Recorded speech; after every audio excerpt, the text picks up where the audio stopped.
Good morning, everybody.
Good morning, Karthik sir.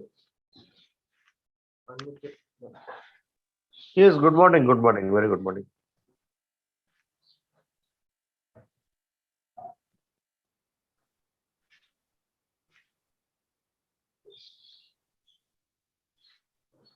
आपका image वो काफी ब्लर्ड आ रहा है। हाँ क्या? हाँ, मेरे ख्याल से लाइट इनसफिशिएंट है शायद वहाँ। हाँ, वो लाइट 3 लाइट थोड़े से ये फेल हो गए हैं। अब देखता हूँ मैं। लेट मी गो।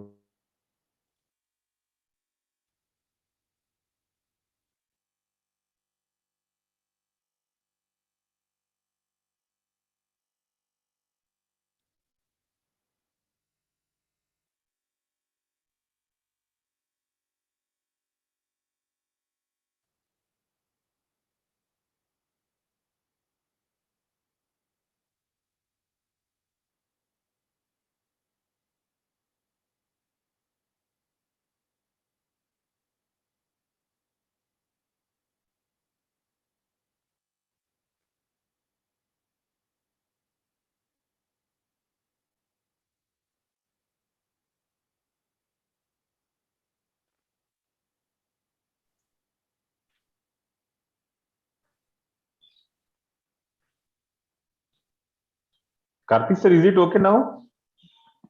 नहीं, नहीं हो रहा क्या? अभी भी ब्लर है? या काफी ब्लर है इनफैक्ट।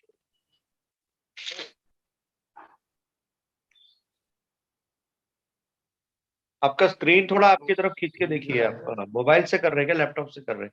नहीं, फ्रॉम लैपटॉप। तो आपके तरफ थोड़ा खींचिए स्क्रीन को, ऊपर से नीचे झुकाइए, ऊपर के, हाँ हल्का सा, हाँ। ये शायद आपके वो पीछे से भी ग्लेयर आ रही है वो स्क्रीन उस पे से। 1 minute.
I think now it is somewhat better than earlier.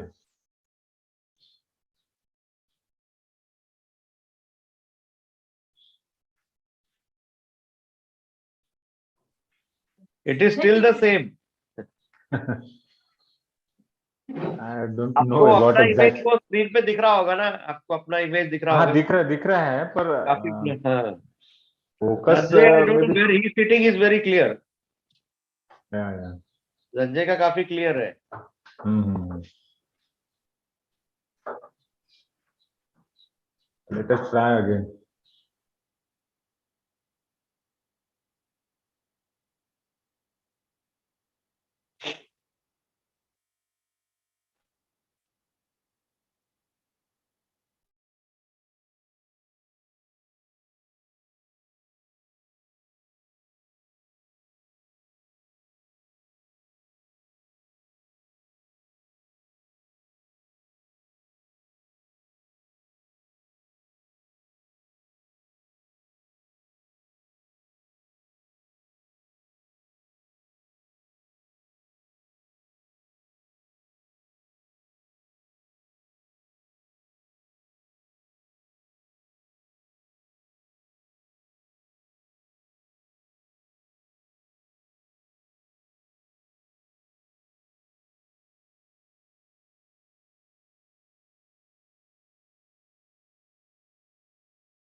ये आवाज नहीं आ रही है।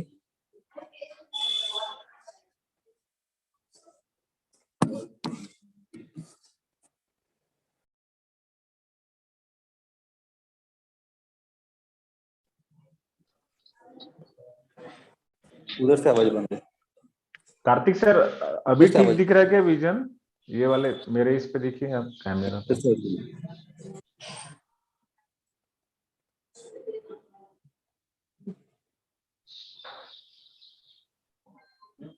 Morning sir. ज्वाइन के लिए अभी sir good morning and welcome. Thank you sir. Gite sir good morning. ते मी आता कॅमेरा ऑफ करून ठेवतो. आय वॉन्टेड टू चेक की कॅमेरा चालू आहे का नाही काय आहे तर. या हा तुम्ही सांगितलं की चालू करेल मी. Sir, would you like to just try and see how your slides go? ठीक आहे सर, ठीक आहे. मी शेअर करू का? Just we'll check so that you don't have an issue once the presentation starts.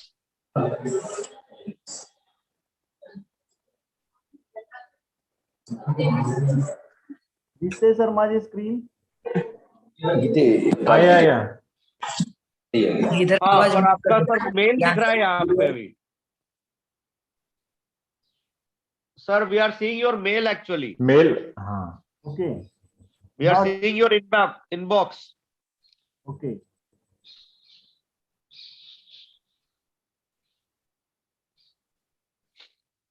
Entire screen पाहिजे ना आपल्याला? Yes. PPT फक्त PPT sir. Just run your PPT sir. PPT open करून शेअर करा. ओपन करतो म्हणजे मग मला शेअर करता येईल ती. हो.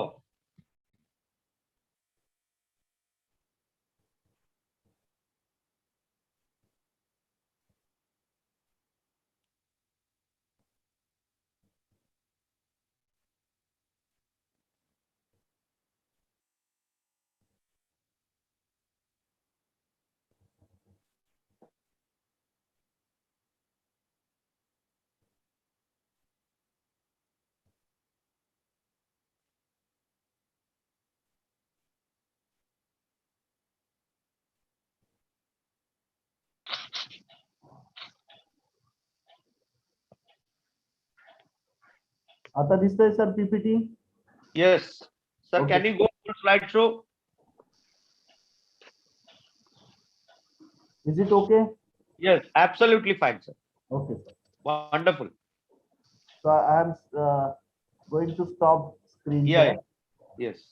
Okay, sir. So dry run is over. Yes, sir. Yeah, dry run is over. Successful dry run, sir. Yeah, I think we can start now. It's a. Yeah. I mean, I am already. Sir. Yeah, Dr. Janjay, sir, you can Both the proceed. resource persons are Yes, here. sir. Yeah, Dr. Janjay, you can start the program now. Okay, sir. A very good morning to one and all. I, Dr. Sunil Zanje, welcome you all on the second day session of online 2-day national webinar on Green Chemistry for Sustainable Future, organized by J.M. Patel Arts, Commerce and Science College, Bhandara, under DBT Star College scheme, Government of India. Yesterday, we have fabulous lectures sharing the vast experience concerned to green chemistry by Professor Dr. P.P. Maulikar, sir, who is a former Pro Vice Chancellor and presently Head Department of Industrial Chemistry, Gavitri Bhainabai Chaudhary, North Maharashtra University, Jalgaon, and Dr. Gaurav Gupta, sir, Assistant Professor, GT Patil College, Nandurbar. Today, we are honored to have with us our respected resource persons for the first session of the second day webinar series, that is the Dr. Vikas V. Gite, sir, Associate Professor, Head Department of Polymer Chemistry, Kavitri Bhainabai Chaudhary, North Maharashtra University, Jalgaon. And for the second session, we have with us Dr. Amol H. Kategaonkar, sir, Assistant Professor, Maratha Vidya Prasarak Samaj, KSKW, Arts, Commerce and Science College, Sidco, Nashik. With this, I welcome our respected principal, sir, Dr. Vikas Dhomne, sir, J.M. Patel College, Bhandara, and Dr. Shyam Dapre, sir, Coordinator, DBT Star College Scheme, J.M. Patel College, Bhandara, along with a multidimensional and a man with a multiple responsibility, who is a IQAC coordinator of our college, Dr. Karthik Panikar, sir, and all heads of the departments, faculties, participants, and dear students. Once again, I welcome you all. Now, I humbly invite Dr. Shyam Dapre, sir, Coordinator, DBT Star College Scheme, to give introductory remarks. Dapre, sir. Yeah, thank you, Dr. Sunil. A very warm welcome and good morning to all the resource person, participants, faculties, and my dear students. Now today we are having our second day of webinar on the green chemistry for sustainable future. Today we have with us our very respected principal, Dr. Vikas Dhomne, sir, Dr. Karthik Panikar, Coordinator, IQAC, J.M. Patel College, Bhandara. The first technical session will be delivered by resource person, Dr. Vikas Gite, sir, and the resource person for our second technical session, Dr. Kategaonkar, sir. All the heads of the department, the faculty members, and all my dear participants and students.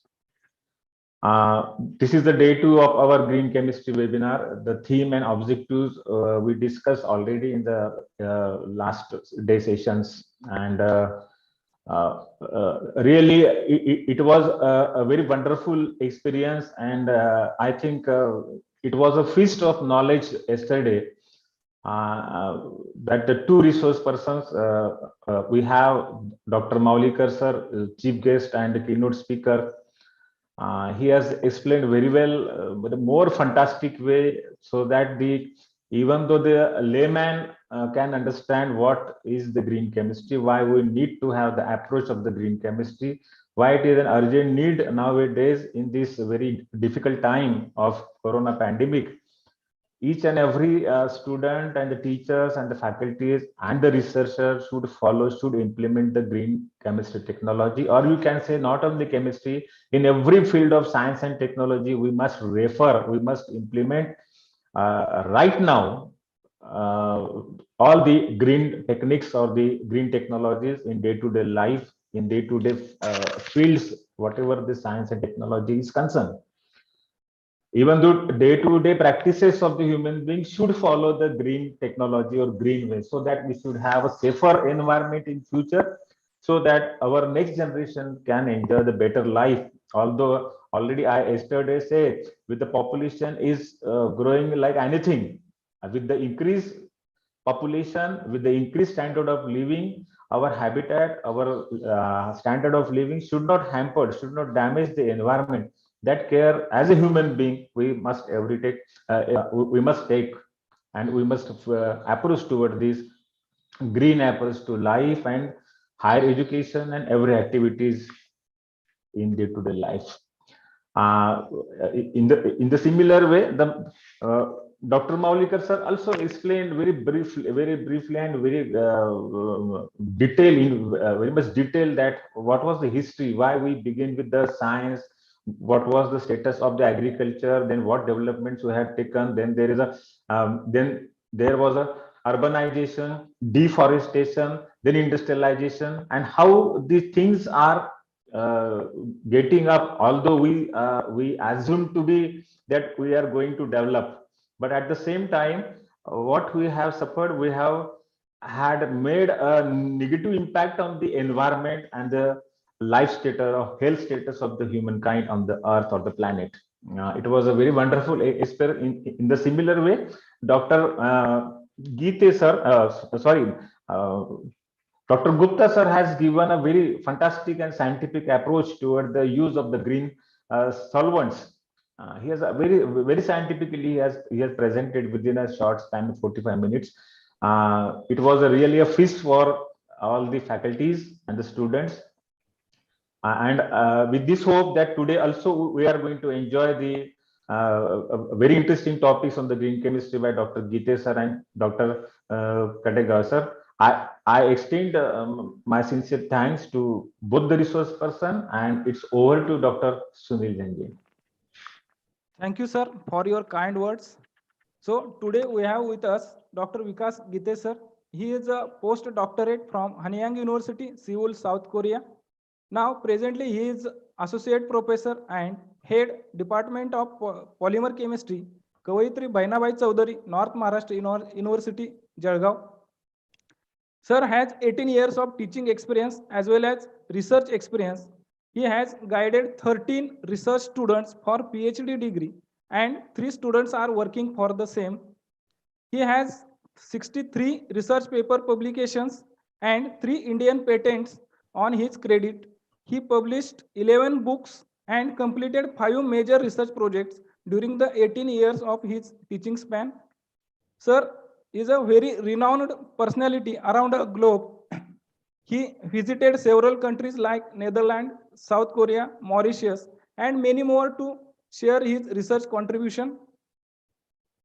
Sir's main research area is in the field of polymer science. He has a Google Scholar citations 1582 and practical exam Google H index is 24. This number is a very huge number, itself represents his work in this field. May I now request our esteemed resource person for the first session, Dr. Vikas Geete sir, enlighten us on the topic bio-based polymers for coatings, a green approach. Geete sir, please present your work, sir. Thank you, sir. Am I audible to you all? Yes, sir, you are audible. Thank you once again, and very good morning to you all. Special thanks to Dr. Sunil Janji sir for nice introduction. And I'm also thankful to J.M. Patel Arts, Commerce and Science College, Bandara, as well as Rajiv Jain, Secretary, Gondia Education Society, Dr. Vikas P. Dhamne sir, Principal, J.M. Patel Arts, Commerce and Science College, Bandara, Dr. Dafre sir, convener of this 2 days workshop, who is organizing this since last 2 days very nicely. Yesterday I was present in entire session, so I know the nice organization of Dr. Dafre sir and his team. Dr. Samina Tadvi, who was our one of the trusted PhD student, and now she's working with you as well as under the capacity of organizing secretary. She is working over there. So, and all the entire team who is behind the curtain, I must congratulate for nice organization, first of all. And I'm also thankful to you all for giving me a chance to present my topic in front of you. Yesterday, Honorable Professor P.P. Maulikar sir gone through the green chemistry, and he enlightened with some 12 principles of green chemistry, very nicely, as well as behind the green chemistry, what is there. So he explained with two very well known example, that is Silent Spring and Paul T. Anasta's case. And that's why atmosphere is clear about the green chemistry. Thereafter, Dr. Gupta talked about ionic liquid as a substitute for many organic solvents. Now, here what I am talking, that is bio-based polymers for coating. So I'm going to share you my presentation here. Sir, is this visible to you? Yes, sir. Ah, sir. Yes, sir. Thank you, sir. So It is very much what- clear. Yes, sir. This is what we have. Bio-based polymers for coating, a green approach. You may be feeling that this is totally new material, may not be related to you, but you will go through my discussion and presentation, you can find it is not only with the laboratory, but it is with personal utility articles also. And before I start, I would like to make some statements of ethics. That is, this presentation is compilation of information from acknowledged references. I have acknowledged them some almost at all places, and contribution of my experience. It is not necessary that the present information includes an ideal information. This is ideal in my view. Hence, you may not be agree with all, but their modification is possible. I have taken almost all care to present the work appropriately. However, there may be some error. If it is, that is my and this presentation is made exclusively for educational purpose. So if there is some copyright or some issue, so we are not dealing with commercial aspect. And this is what flow of my presentation is. I will touch what exactly polymer is and some issues related to polymer. Then we'll switch over to green chemistry. We'll compare green chemistry and polymer, how green chemistry is related to polymer preparation, and some examples of polymer for coating, and composite we'll discuss here. And then I will come to the conclusion. Thereafter, we can have discussion if you have any question or some suggestions for me. So there is no title like this in presentation, but this is the flow on an average. And before I start my exact topic, I would like to show these two pictures. These two pictures or photographs are taken by me. This first picture is of our university, and this is second picture of our School of Chemical Sciences, and where I'm presenting this work right now from here. So these are very nice buildings, but it's not purpose to show nice buildings here. It is the purpose that if you find here the picture here, you can find very green and clear atmosphere, whereas here atmosphere is not that much clean. And the difference is COVID lockdown. So during the COVID lockdown, our day-to-day activities were stopped.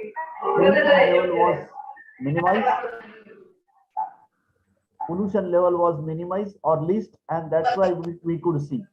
Actually, if you visit some European countries or advanced countries, you can find this kind of sky, whereas in India we have a lot of pollution. So that is also because of some chemical reactions, maybe burning of fuel or something like, where we are not following green chemistry principles. So if you follow the green chemistry principle, probably we may have our atmosphere in between these two. May not be to this level, but at least at the middle we can have. Now, if you know about the polymer, we know about the polymer. Mostly we know polymers are making environment dirty. Yes, of course, because of over or excess utilization of polymer, our environment is dirty. And chemically, if you look at this, what exactly polymers means? Polymer means it is the word made from poly and mer. Poly stands for many, mer stands for unit or single part. And it is a high molecular weight material made from low molecular weight materials. These are normally monomers from which we are making polymer. The simple example is ethylene, which on polymerization converts into polyethylene. And we have a lot of applications of this polymer. Based on what structure you are choosing, and how much molecular weight you have. These are two important parameters. Based on these parameters, we can vary properties of polymers and we can vary applications also. So in general, if you would like to see how polymers are made, so this is one example of copolymers manufacturing. These are two types of monomers, and after polymerization, we can make a long, big molecule. So it is a high molecular weight polymer molecule having applications like rubber, fibers, plasticizers, plastics, coatings, adhesives, even resins are also there. And through this, we are utilizing this polymer material for various applications. So if we talk about the marine, in this case, we know the coating made to this shape is made from polymer, which is used as a film forming material, whereas in this manufacturing or preparation of this other articles may be furniture materials, maybe footings, or almost every aspect of this is considering the polymer. In the automobile sector, we know nowadays we are trying to replace many metal particles by polymers, tires, rubbers, then your dashboards, seats, almost all materials, except where we cannot withstand the temperature, almost all materials in the automobile we are trying to replace with plastic because we want to reduce the weight. So that is also one sort of green chemistry approach. Then in the sports, we have various balls utilizing here. So some of them are your football or derby or tennis. These balls and many sport articles are also made. In the consumer products, without plastic, it's not possible to serve the population. So packaging materials are almost plastic material. Almost all packaging materials are plastics. Then the electronics, whatever electronic devices you have, you may be having mobile, you may be having laptop, you may be having personal computer, or cables utilizing the keypad, then your mouse, Wi-Fi device. All of these materials are made using plastics. Either it can be liquid crystal polymer, it can be high performance polymer like your polycarbonate or mixture of ABS and polycarbonate for your outer covering of your mobile, inside devices which may be made from some conducting polymers. And in the aerospace, we know it should be light in weight, and light in weight is possible with wood or plastic material.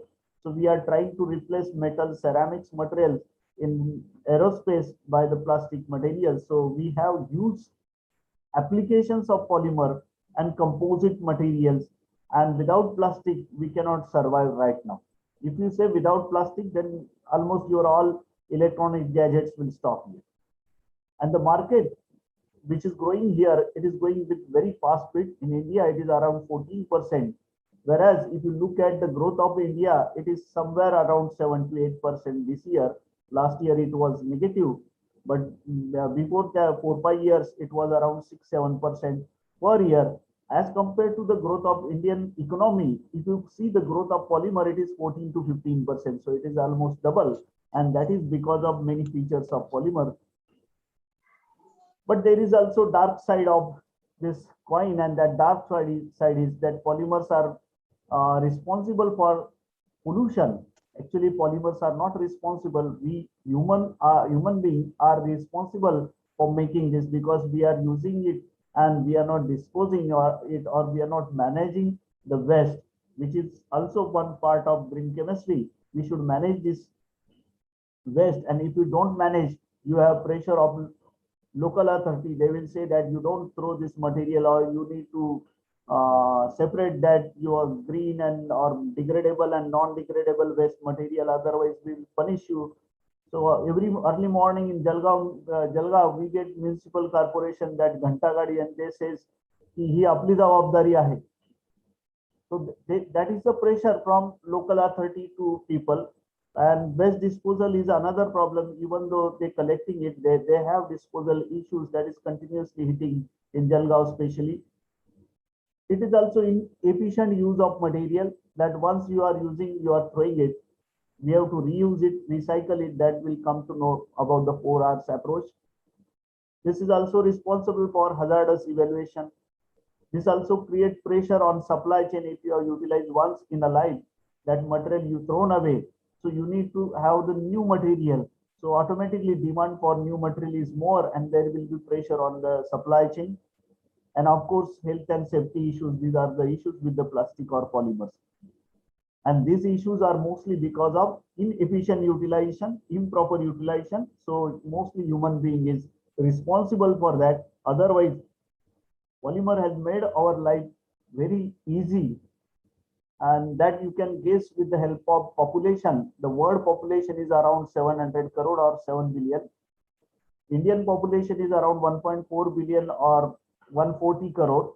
And to fit huge population, it's not easy. If you want to store your grain in the jute bags, which is a conventional way to store the grains, your grain cannot withstand for a long time. It can absorb some moisture. It can attract some insects.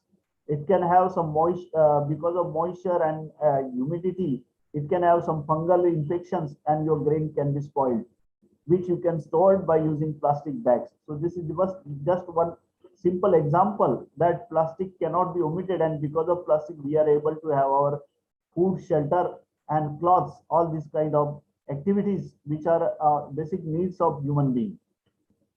In the case of shelter, we know almost all in the concrete, you have concrete chemicals, you have in building manufacturing, many plastic articles being utilized.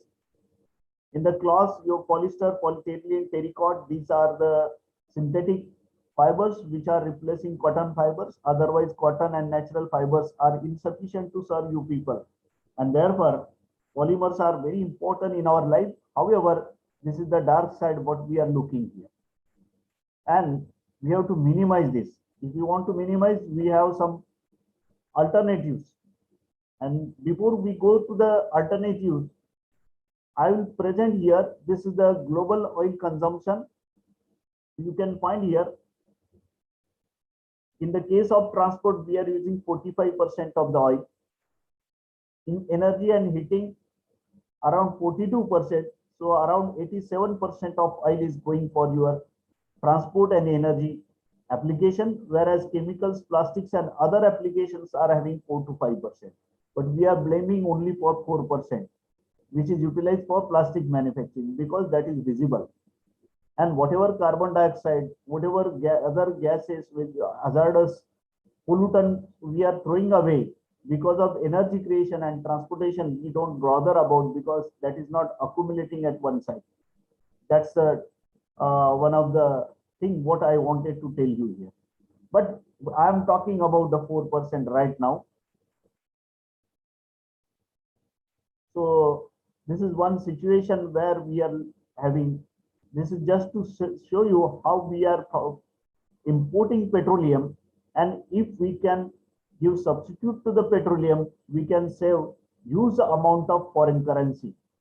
Around 80% of petrol which is required in India, here we talk only about the petrol, but here I will talk about the crude oil.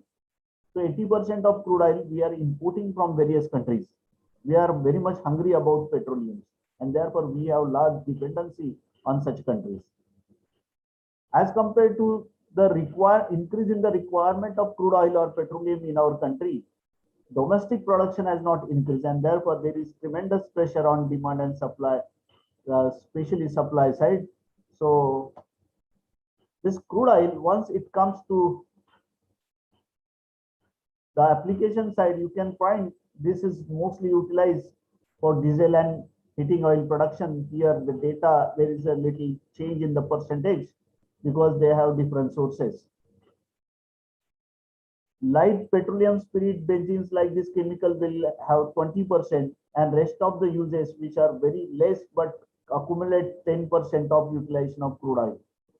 Out of this light petroleum, 13% is going for petrol manufacturing, and around 10% is going for raw material manufacturing as a chemical material. So your pharmaceutical materials, then your pesticide materials which are having petroleum origin, they are manufactured with the 10%, and out of this 4% is going for the plastic manufacturing. So around 6% of petroleum material is going for chemical manufacturing. And here these plastic materials can be utilized to make your PVC polyvinyl chloride based fitting pipes, then polyester based threads, robes, your shoes, polyester for engineering application, polyurethane foam for cushioning application, plastic chairs, that is polypropylene chairs, furniture items, then polystyrene for your dustbin, mobile phone, this feature phone.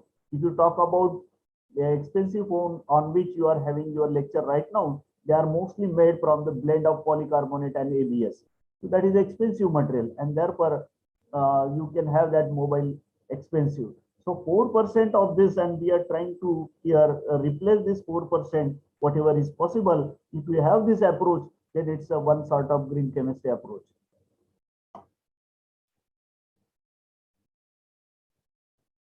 Now I am asking about the solutions. What are the solutions in respect of green chemistry when you are dealing with the polymer?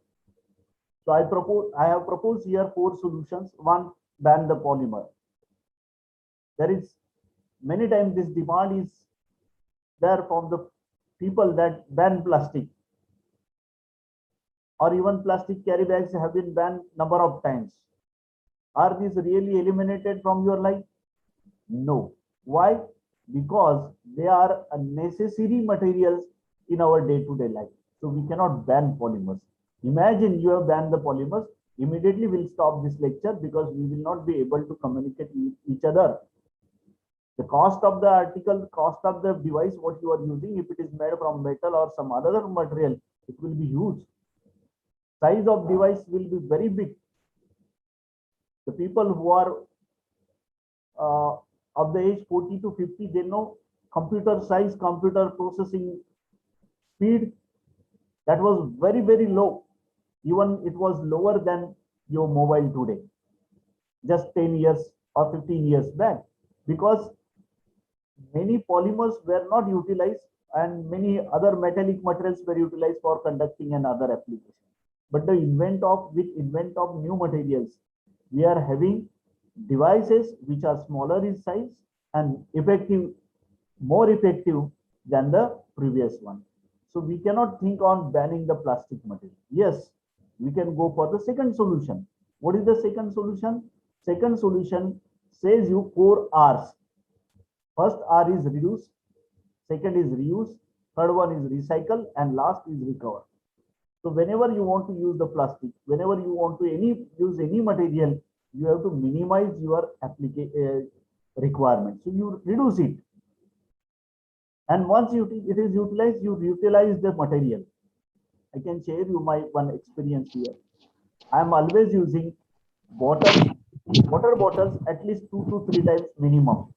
I am not throwing any water bottle like that is made from the PET once it is utilized for drinking water. So let it be Bisleri water.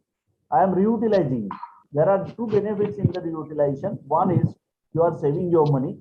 You can take your water from home, which is quite fresh, purified, and you do not need to buy 20 rupees bottle. So you are saving 20 rupees. And it is reducing your waste by 50% if you utilize only once. Then we are sending it for the recycling. Then we can, if it is beyond recycling, then we can go for the recovery. So this is one what we have for the traditional material. But third one is there. That third one is prepare biodegradable polymers, and it looks lucrative that yes, we can make polymers which are biodegradable.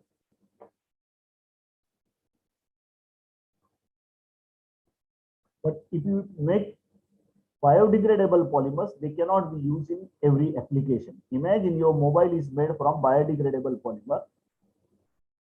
It is attracting moisture in your rainy season. And we know most of the biodegradable polymers are degrading when there is a sufficient amount of moisture or water, automatically microorganisms will grow. So in rainy season, your mobile will get degraded. Can you use that degraded mobile? Can you use that degraded computer? Can you use that degraded mouse or keypad or whatever you have? No. So Degradable polymers is a solution where you have one-time use plastic materials and not for all. So we have to go for the fourth solution, and that is prepare polymers from renewable sources, which is one of the, these last two are important green chemistry principles. And in this case, preparing polymers from renewable sources, yes, lot of scientists, lot of industries, technologies are working in this area, and they are trying to replace existing petroleum based material, non-biodegradable based materials by biodegradable or bio-based or renewable source based materials. So they are trying to make it. But again, there are some limitations. Sometimes their properties are not comparable to the properties of your conventional material. So here I'm coming to the green chemistry. This definition is taken from the green chemistry LI education, that is LI University website. So it is the design of chemical products and processes that reduce or eliminate the use and generation of hazardous substances. So everything is clear in this definition. The whatever chemical reaction, whatever chemical processes you are having, they should reduce or eliminate hazardous substances, or any requirement they should reduce. And if it is the case, then you are really doing green chemistry. That means you do not need to work really only for the green chemistry purpose, but whatever you are preparing, you try to eliminate, you try to reduce your chemicals, or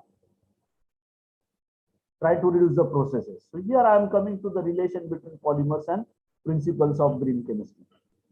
So whatever topic I am presenting here, they are touching to the principles of green chemistry. First is your prevention. So we have seen reduce, 4 R's approach, reduce. So it is better to prevent waste than to treat or clean up. If you don't produce, that means if you reduce your requirement, automatically waste production will be minimum, and that's meaning is prevention. Second principle says atom economy. If you talk about the polymers, atom economy is almost 100% in the synthesis of specially chain polymers. If you take ethylene and if you convert into polyethylene, nothing is eliminated. Each and every monomer is connecting to each other and they are forming polymers. So we have large atom economy in manufacturing of many polymers. These are less hazardous chemical synthesis. Mostly they don't involve much more toxic chemicals in the synthesis. Designing safer products. This is very nice. Almost all polymers are non-toxic in the nature. Of course, if there is a toxicity, that toxicity is because of additives present in the polymer and not because of polymer itself. Even if you take example of vinyl chloride monomer, which is well-known cancer-causing element, cancer-causing molecule, when we convert it into the polymer, polymer becomes non-toxic in the nature. Safer solvent and auxiliary, yes, of course, here we have to work for. We have to utilize solvents which are green. In many polymer preparation, people are trying to utilize water as a solvent. So when you talk about suspension and emulsion polymerization, we are using water as a solvent. Waterborne coatings are also developed, in which instead of organic solvents, people are utilizing water as a solvent. Design for energy efficiency, this is very important. People are designing various articles which were previously made either from ceramic. They were very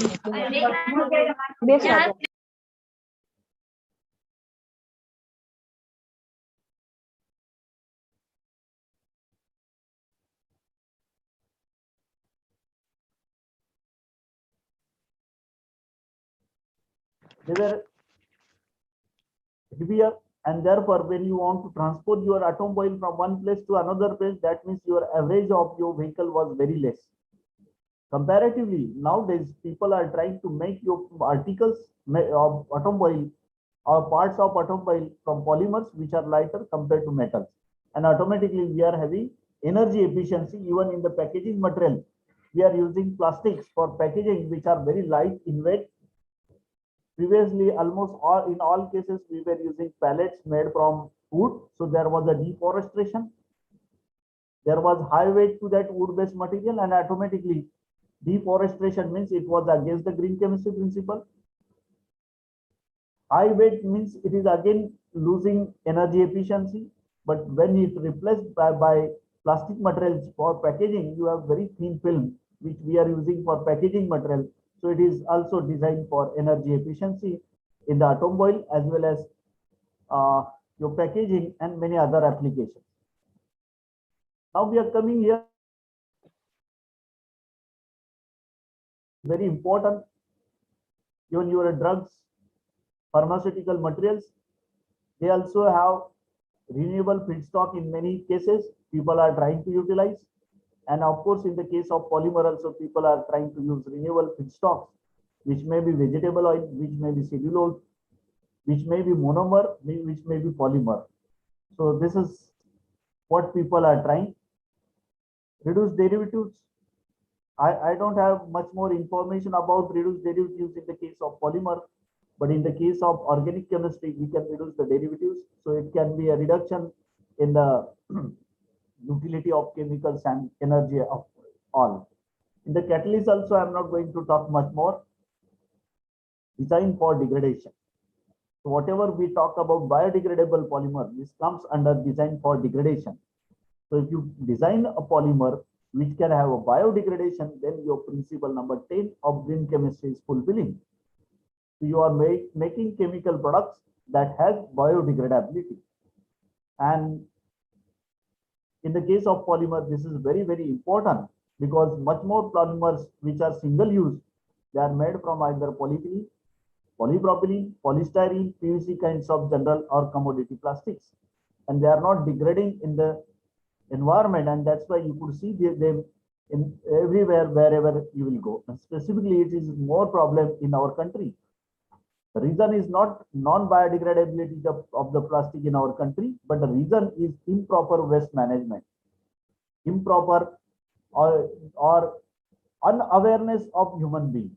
So this, I'm taking this also as an opportunity to discuss this topic with my friends, students, that we have to manage our waste properly. You try to reduce, you try to reuse the material. Whenever you reuse, you are saving your money, you are saving your environment, and thereafter you can send it for recycling. For recycling, you do not need to do anything. You just take one big bag, keep in your house, whatever plastic material you are generating after utilization, we call it as a end user plastic.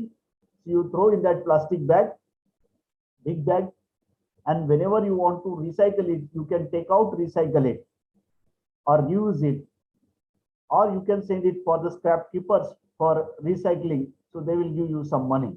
So in both kinds, that as far as environment is concerned, or money you are earning in this case, so that you can follow with the help of this system what I told you. Now real-time analysis for pollution prevention, and we are trying to have analysis of your pollution. We are trying to have prevention of pollution, and that's why we are talking about the green chemistry. Design of for degradation is one of the way, because microplastic, which you might not, many of you may not be aware about the microplastics word. That is the word in which your part of plastic is in the micron size. That is non-collectible. That cannot be sent for recycling, but still it is going to your water. Through water, it is going through your rivers, ocean, and it's having very huge adverse impact on the ecosystem which is present in your oceans. Inherently safer for accident prevention. So this also we need to think. I'm not talking about this. So these are the highlighted points. So around 9 to 10 points with which polymers are really doing very well. Although we are talking about the non-biodegradation of the plastic, that is the only dark side of this polymer material.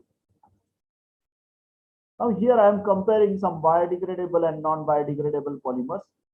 So you are materials. So you can find paper and wood. these are made from the cellulosic polymer. This cellulose is natural polymer, and whatever nature is creating, nature keeps ability to destroy it. Proteins is another polymer that is made from amino acid. So dead animals, even your virus, what we talk about cold, so that spike protein is nothing but a polymer.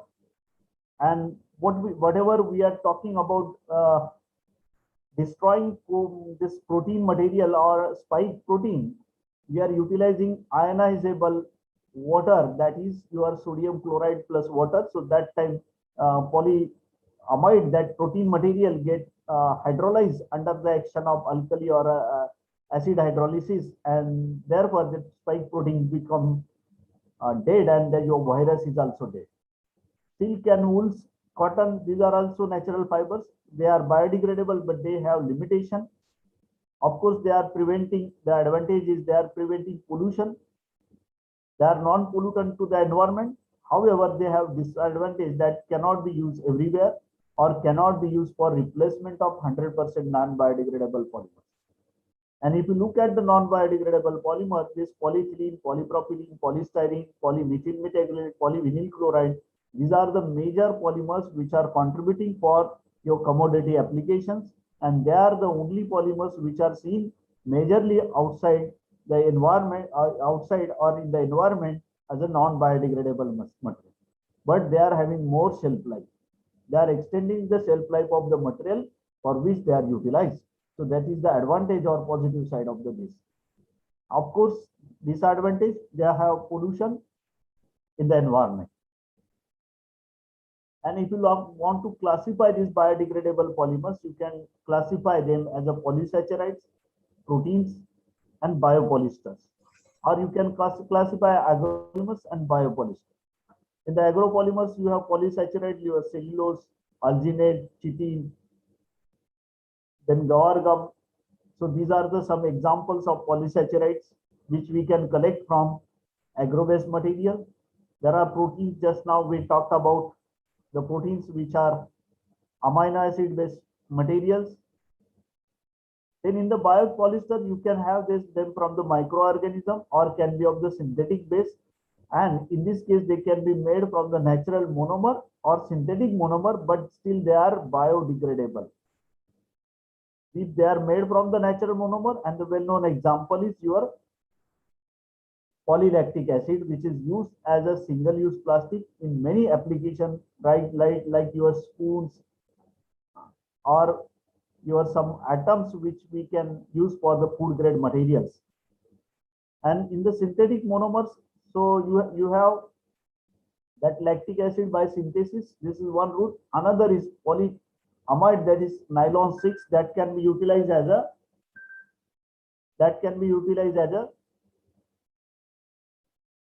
synthetic polymer, and that still possesses biodegradability.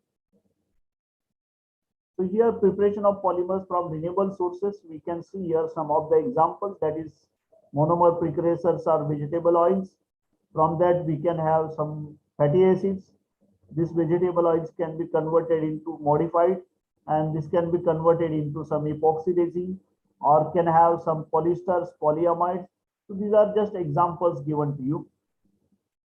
So you can have preparation of entirely new polymer using renewable sources or modification of the existing polymers using renewable sources. So both possibilities are here. Now let us go for preparation of entirely new polymers using renewable sources. So why renewable sources? So of course green chemistry is there, but I have some different aspects here also. Finite stock of petroleum sources, rate of utilization of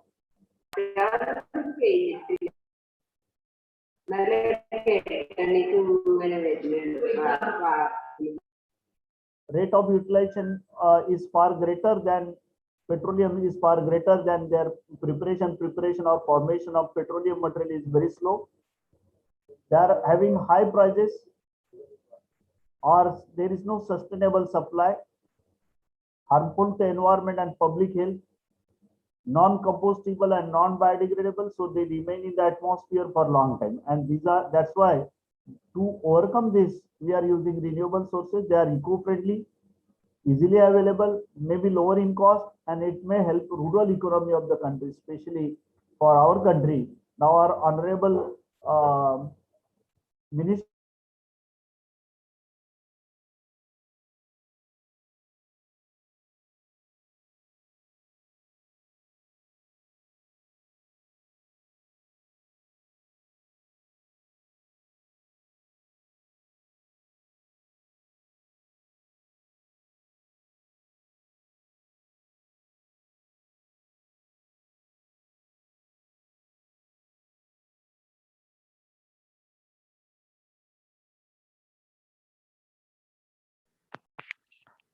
I think there is a technical issue.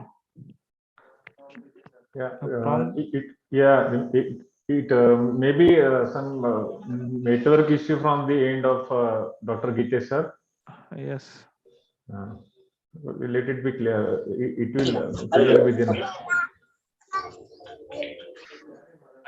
There is a technical issue.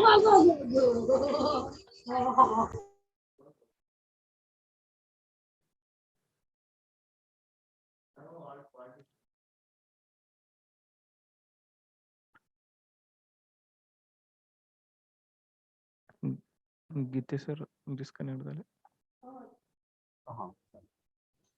Yeah. Am I audible?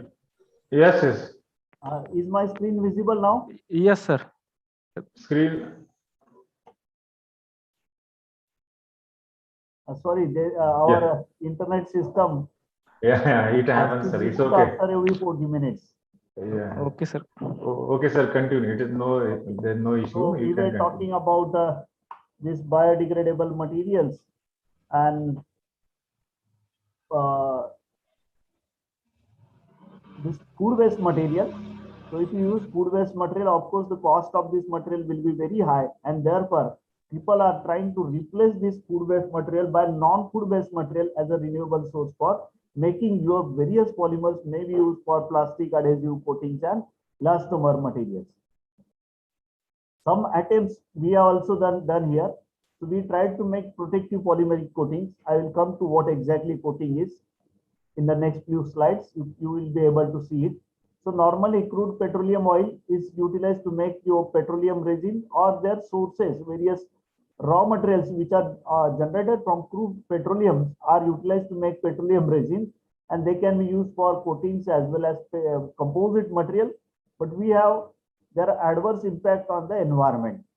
So this is one.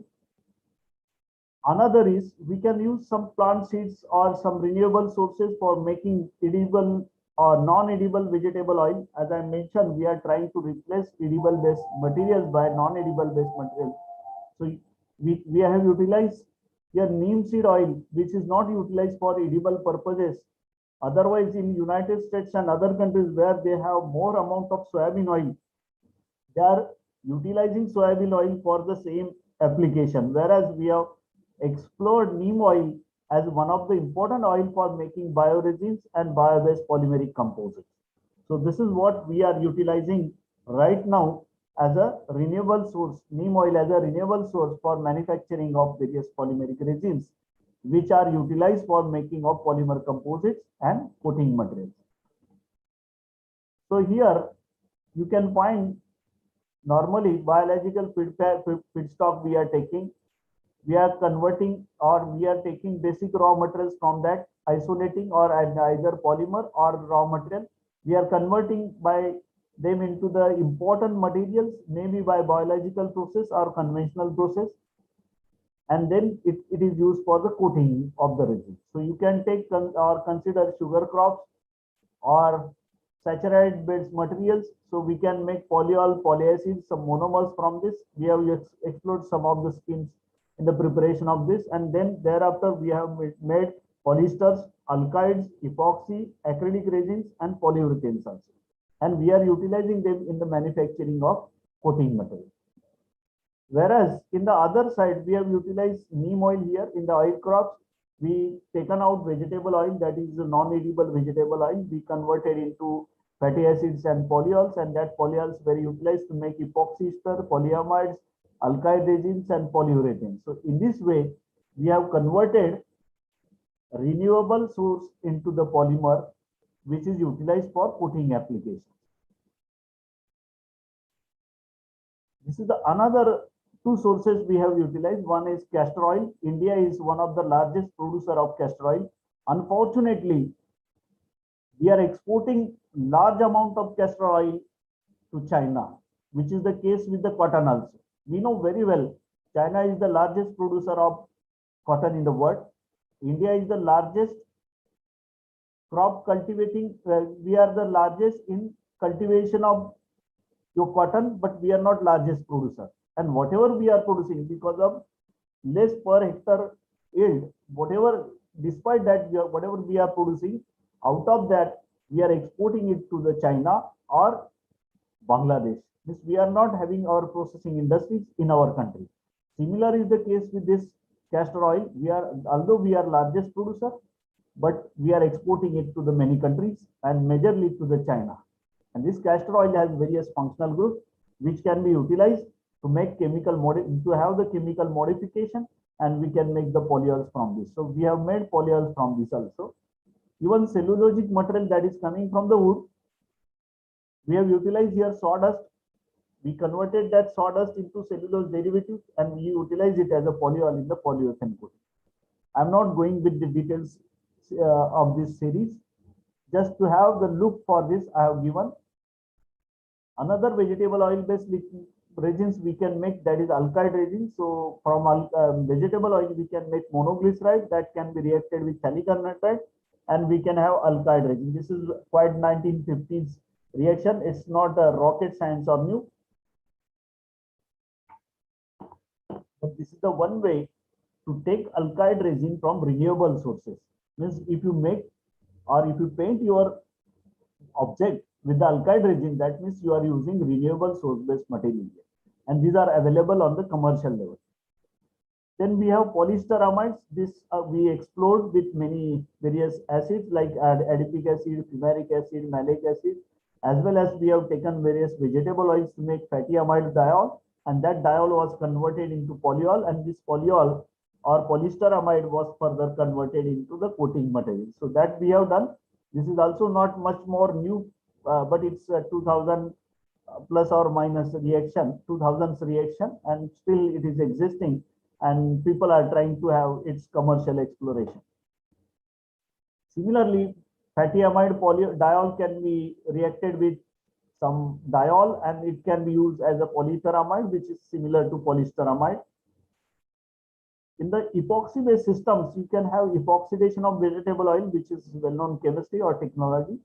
Thereafter, you can react it with some, or you can modify it and you can utilize in the coatings and other application. Right now, we are exploring epoxidized vegetable oil for coating of urea as well as hydrogels. That's a new application what we are trying to have, and we have got almost success in both the cases, that coating of some fertilizer material for control release, as well as hydrogel manufacturing for control release of some micronutrients which we are utilizing.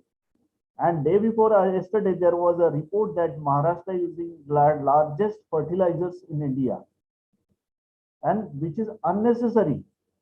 Why we are using unnecessarily? Because we don't know what we require for our land. This is one thing. Second is the way how we are utilizing, that is wrong. Normally, farmers are throwing urea, and that urea is having obvious tendency to evaporate. So it can evaporate. So whatever you are utilizing, suppose it is a 50 kg bag, at least 4-5 kg is evaporating.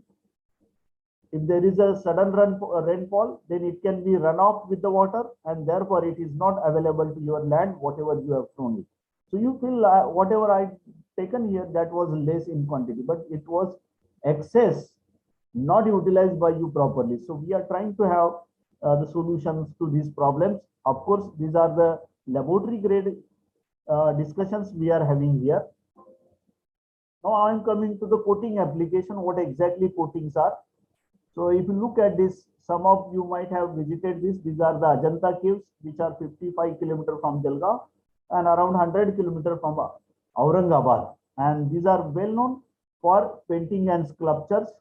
These are started from 2nd century and ended up to 400 to 600 century. So almost 14 to 1800 year old these caves are, and they are famous for these paintings. You can find these paintings.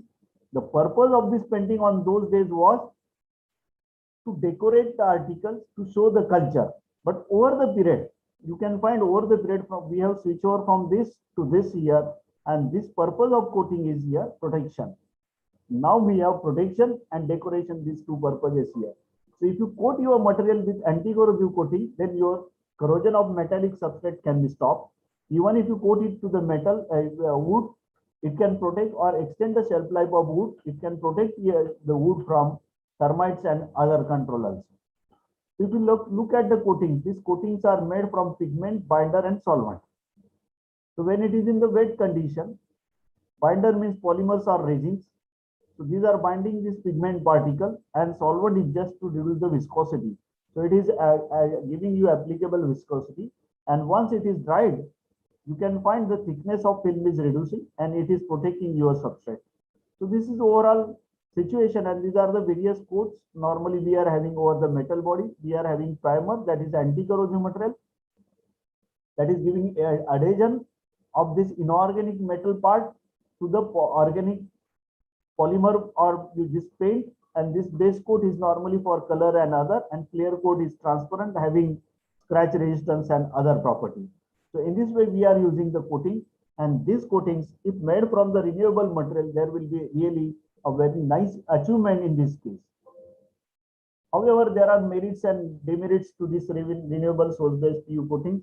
That is, these are renewable, non-toxic, biodegradable, full environmental acceptance is to this coating. Even people are trying, as I mentioned earlier also, people are trying to replace the organic solvent by water in many coating applications, or they are trying to reduce the amount of solvent. So that is also green chemistry approach to reduce the requirement of chemicals or eliminate or reduce the toxic and hazardous chemicals. So organic solvents which are posing as a volatile organic content or having adverse impact on the environment, they are replaced either by water, or you can reduce them by synthesizing polymers of a special rheological properties. So that is a challenge, and people are taking it. Second way is people are trying to make powder coating, which is solventless. So that is also green chemistry approach. And in the case of renewable based materials, we can have some demerits. Of course, compared to your conventional material, they may be expensive.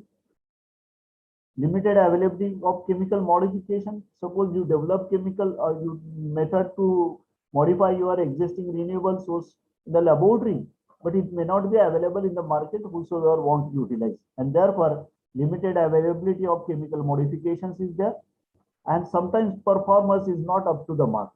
Whatever I told you about waterborne coatings, many times their performance is poor, but where it is substantial, in that case, at least we can replace your petroleum based or solvent based system by this.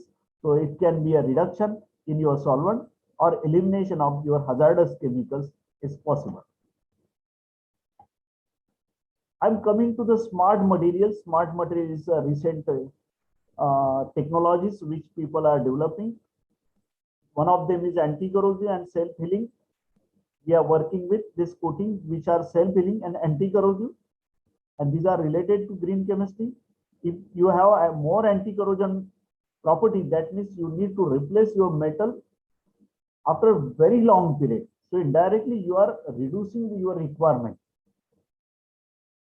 You are reducing your requirement. In the self-healing material, these materials are smart. Without human intervention, they can repair themselves. Suppose you have coated your car and if it gets scratched, so where it gets scratched, metal present inside will get exposed to the oxygen, atmospheric oxygen, moisture, and it will start to corrode. If number of scratches are there, you will replace your car's body immediately, and that will be generation of hazardous material, generation of waste material. Instead, if you are using self-healing material over there, and if it gets cracked, that crack will be healed automatically, and this will take place within fraction. This process will start within fraction of second of that crack, so that you do not need to replace it immediately. Your shelf life of the material will be better than non-self healable coated material. So this is what we have here in the green chemistry approach. These are the another smart material. I am not touching to those. The self healing, this is the process.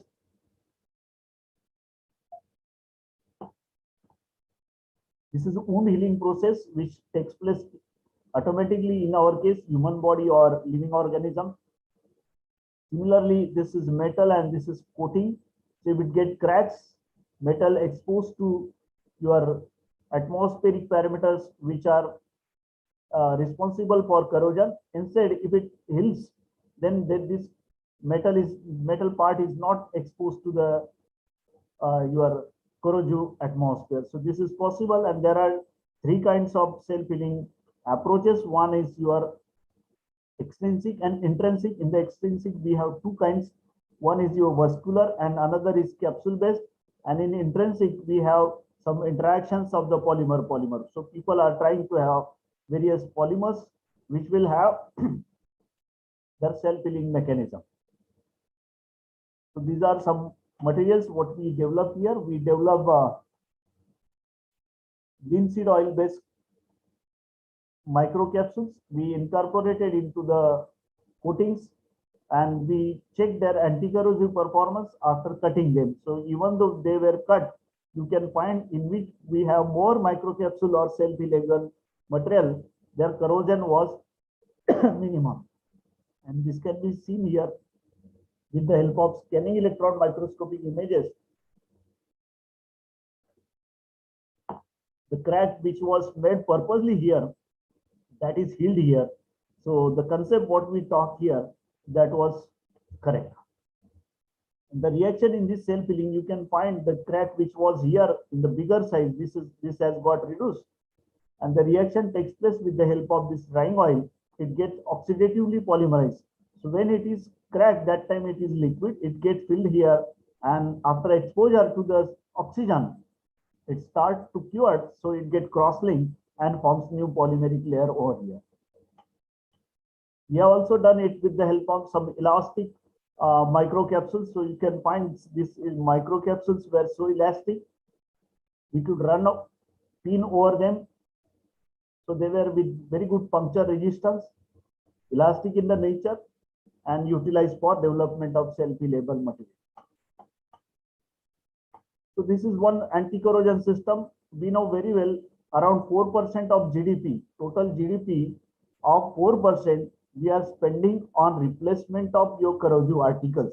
Let it be car, your vehicles, maybe industrial equipments or your day-to-day equipments we are replacing because of the corrosion. I'm not going in the details of the corrosion system, but we know iron get converted into iron oxide or something like, and that is coming out, and fresh surface is always available for corrosion.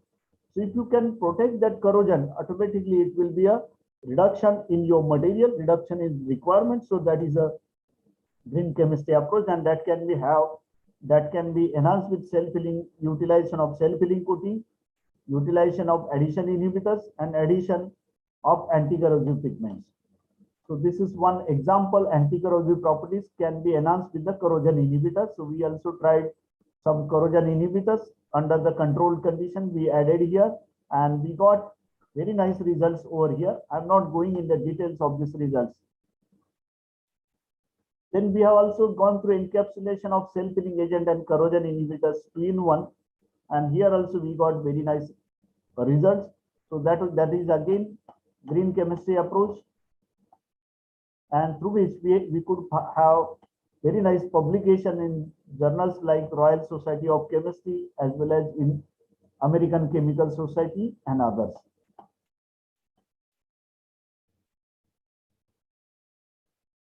This is what I want to talk here about the polymer, that is other than the coating material.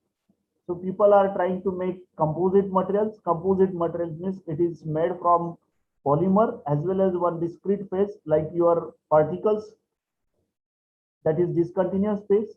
And these composite materials are having specific strength than better than metal and non-metals and alloy.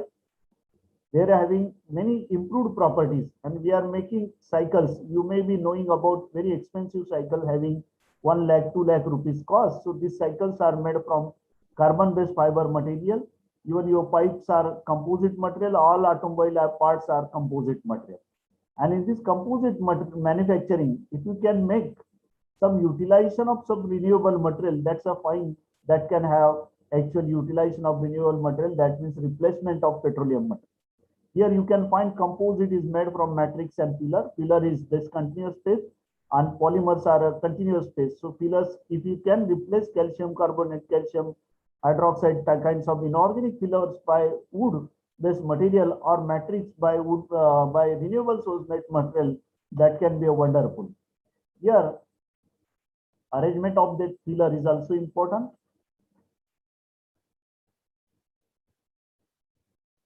So you can find there are already wood plus composite materials are available in the market. So which have woody structures, they are with the incorporation of wood as a material. And whatever wood we have, this is not wood actually which we are utilizing by deforestation, but this is the raw material generated from the deforestation industries.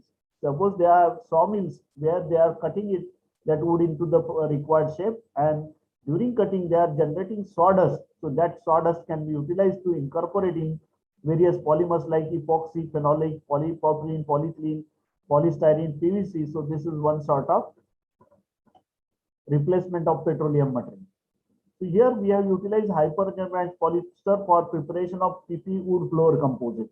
We wanted to replace polypropylene partially by wood floor, and that's why we made PP and wood floor composite. However, during processing of PP, polypropylene and wood floor, we got certain drawbacks, and that we were requiring high energy for processing, high temperature for processing. And if you require high energy, high temperature for processing, that means it is against the green chemistry principle. So we have to design material which will require the low energy, and that's why we utilize hyperbranched polyester materials. So these were available commercially and we utilize them, and we have prepared articles from them like this. We prepared their various compositions on this equipment which is available in our laboratory, and we measured their torque. Torque here in the simple way, you just imagine higher the peak height, more is the requirement of energy, and lower the peak height, lower is the requirement of energy in a simple way. So here we have reduced this torque from 35, 37 to here around 18 by use of hyperband polyester. So that in this way we are able to replace polypropylene, which is petroleum based polymer, by wood floor. One thing. Second is we are able to reduce the energy of processing. So we approach two green principles here, and these are some characterizations of this material. So these materials can be utilized to replace your metallic parts or some decorative parts like this part, which is available, possible on the commercial level, or people are already utilizing that kind of material on the commercial level. So with this, I am coming to the conclusions that polymers can be made using green chemistry principles. Preparation of biodegradable polymers can be one of the aspects to consider green chemistry. Obtaining polymers from bio-based sources is approaching very close to one of the important green chemistry principles. Coatings are extending shelf life of material. These coatings can be formulated or prepared using bio-based materials. Renewable source-based self-healing PU coatings can be formulated for anti-corrosive purpose, that is extending the shelf life of substrate. And whenever we do chemistry, always think green chemistry aspect. So these are some conclusions which I would like to make from my side. In addition to that, we are also doing some social environmental activities regarding the. So you could see this. This is our administrative building, and this is one Vice Chancellor Bungalow, and this is a girls hostel, and School of Chemical Sciences is located somewhere here. So you can find here School of Chemical Sciences, administrative building, girls hostel, and with some greenery. So this picture is 1994, 96, and this picture actually 2004. I have taken this picture, and you can find how green the material is. So not only doing chemistry in the laboratory as a green, but your day-to-day activities as a green is also important. This is the chemical sciences taken from some another view, and you can find there is lot of greenery present over here. And in rainy season, if you come, you cannot find chemical sciences until you are coming somewhere here. So within 100 meter, if you come, then only you will be able to see the department. And as a consequence, our campus becomes a biodiversity campus. This was one of the campaign run by our university in 2014-15, and our students were appealed to send their photographs, whatever they have captured. So these are the photographs captured by our students from the campus.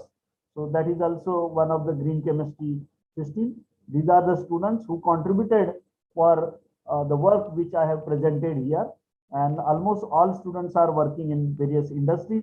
They are helping to give substitute for petroleum materials. They are also trying to help for substituting import-based material. And I would like to acknowledge here financial support from DST Government of India to various projects, UGC Government of India through various projects, and RUSA, Rashtriya Uchchatar Shiksha Abhiyan, Government of Maharashtra, Mumbai. And once again, I would like to acknowledge all the J.M. Patel Arts, Commerce and Science College team, especially Dr. Vikas Domne sir, principal of this college, Dapre sir, Sabina madam, and all entire management team for giving me chance to interact with you people, to discuss my research, discuss green chemistry aspect with you. Thank you, sir. Thank you so much, sir. I now welcome the questions from the participants. If you have any questions, kindly post it in chat section.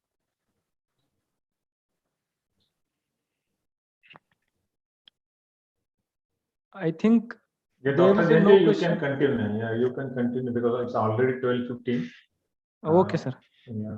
Thank you very much, Dr. Gite sir, for your informative address and valuable insights on this particular topic. Sir, there I is hope one your question. address would have paved way to understand the strategic approach towards the green chemistry. Thank you so much, sir, for Sir. sharing your great knowledge with us. There is one question from Sanket Mathur. Okay, sir. Okay, sir. Continue. If you permit me, I will answer it. Yes, sir. Yes, sir. Okay, yes, sir. Answer Continue. the questions. He's asking, can we make biodiesel? Yeah. Yes, it's possible to make biodiesel using vegetable oils. And Jatropha is a well-known oil that is utilized as a non-edible vegetable oil to make a biodiesel. And in last year, or I don't remember exact date, but Government of India run one aircraft, which was military aircraft, with the help of biodiesel, which was made in India itself. And biodiesel is available in the market also, but not much more popular because of reduction in crude oil cost. But when crude oil cost was around $140 in around 2012-13, that time biodiesel was on very high demand. But meanwhile, in 1670 oil, or even in COVID crisis, oil was $30 to $40 per barrel. So it was dead cheap, and that's why biodiesel became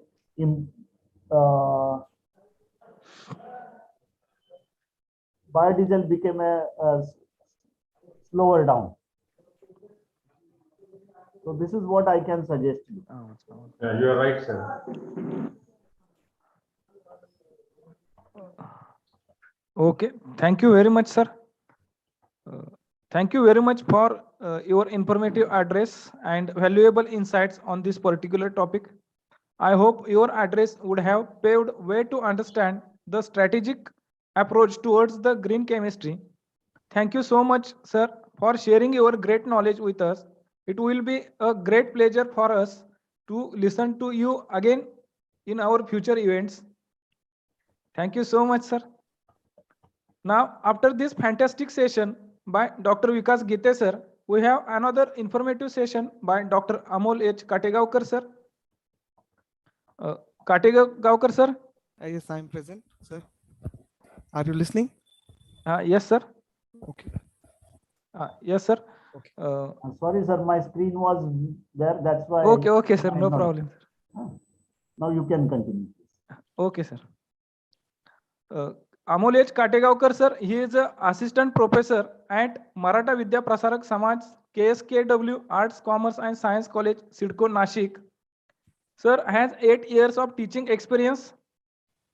Sir has published 41 research articles in national as well as international reputed journals with a Google Scholar citations is 745 and H index is 15.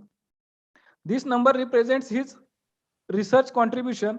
He is an active member of Board of Studies and he has various responsibilities on his shoulder given by the college, like he is a IQAC coordinator, academic research committee coordinator, UGC cell coordinator, and many more activities he performed in the college. May I now request Dr. Amol Kategaonkar sir to deliver his lecture on the topic Green Chemistry, Preventing Pollution, Sustaining the Earth. So I request Kategaonkar sir to start his presentation. Is it my screen? You can Yes, share sir. it. Yes, Is sir. it visible? Okay, sir. Yes, sir. Your screen is visible. Okay. Sir, make it a slideshow and present. Okay, sir. Thank you, Zande sir. I'm very grateful to Dr. J.M. Patel College, Bhandara. I think the Department of Chemistry is under DBT Star College scheme, and Yes. I'm very much thankful to the Dr. Dhomne sir, principal of this college, Dr. S.W. Dafre sir, head of the department chemistry, Dr. Semina Tadvi madam, organizing secretary for this 2 days national webinar on green chemistry for sustainable future. As far as the green chemistry concept is concerned, now myself presenting this particular topic as a last lecture, because all people getting irritated by word listening green chemistry, that only word is there, but we have to discuss this topic thoroughly, because the discussion is not the case. We have to implement that particular aspect of green chemistry in our day-to-day life, because this aspect can prevent this particular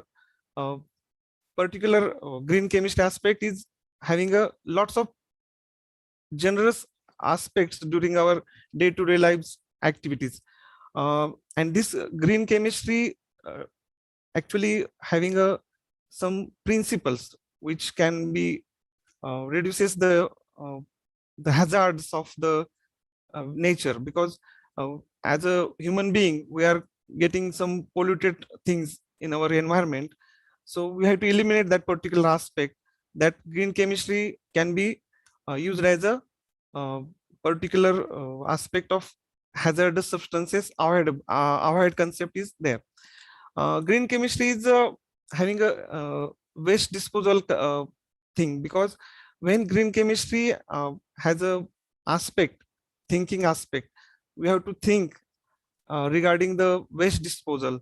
The awareness among the organic chemists to practice this green roots during the organic transformation is very significant thing, because when we use the acids, various acids, solid acids, these can be getting more hazards to our nature, and this particular aspect can be avoided by using the mild solid acids, mild clays in our reactions. That particular aspect is called as a green approach regarding organic chemistry or any other chemistry. When we use that particular green aspect as a green solvent or green material to avoid some hazardous thing. Why this green chemistry is all about? What is this green chemistry is all about? We are thinking like waste minimization at source, means use of catalyst in place of reagents, use of non-toxic reagents, use of renewable resources, sorry, improved atomic efficiency, use of solvent-free and recyclable environmental benign system. These are aspects about the green chemistry we are going to discuss in this particular lecture or discussion. I should say discussion, not lecture, because we are totally work as a student in our society, because we are not our learning point of view is there, because we should not consider it as a as I know each and every aspect. It is not the point. We should share our points to each other, because when the waste management or use of catalyst as an organic chemist, these points should be taken under consideration for the green chemistry approach. Green chemistry is the use of chemistry for pollution prevention. Actually, we have to design some chemical products and processes that are environmental friendly. So that's why these points can be covered. Reduction of particular elimination of the use of hazardous substances associated with particular synthesis or process.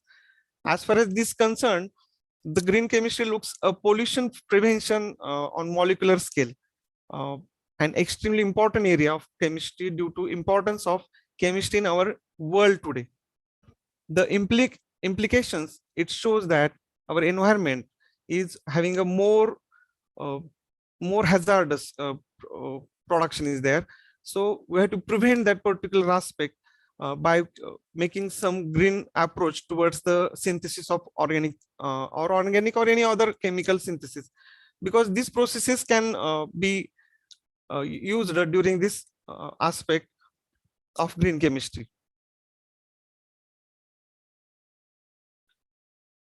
Oh, 1 second.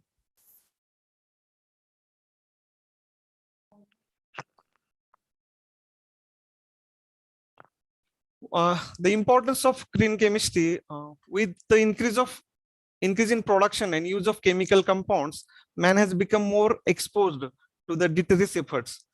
It has clear that knowledge of toxicity is essential for management and prevention of adverse effects and toxicity of chemicals.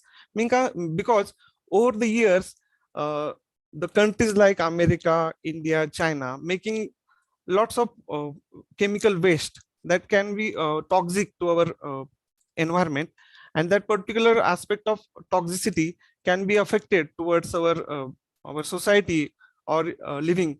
Means man-made things are there.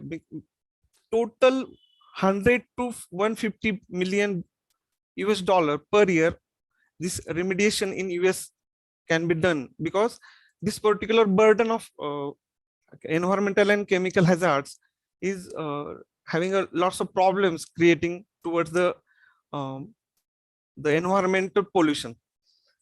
These financial resources regarding this particular research and development, as I discussed, that 100 to 150 million in US dollar in $1 billion in US alone. The promise of green chemistry to lower overall cost associated environmental health and safety. The green chemistry tool, actually, as far as green chemistry is a discussion, because we have to sustain the environment, because the environment means as a human being, we are part of the human environment. The way in which we interact with our environment influences the quality of our lives. See, green chemistry actually lies between the heart of industrial ecology. The industrial ecology and sustainable development is the goal for our society, and that particular aspect, green chemistry, is actually in the heart of this particular industrial ecology. So this green chemistry can be better tool to avoid this or to enhance our betterment of life. So we have to use the green chemistry tool.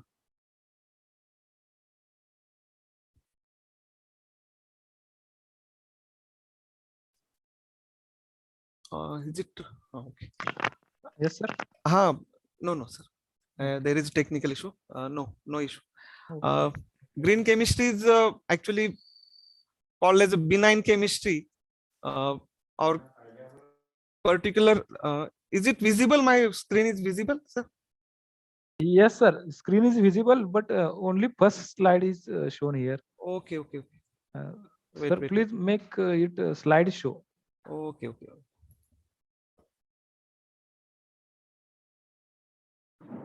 Yes, this is the 7 number slide. Yes. Getting Yes, sir. visible, na? Yes. Is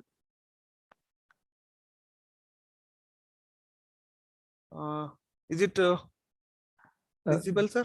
Yes, 7 number slide is visible here. Okay, and now? No change is there, sir. Okay. I think something is I think network issue, bandwidth problem. okay. Wait.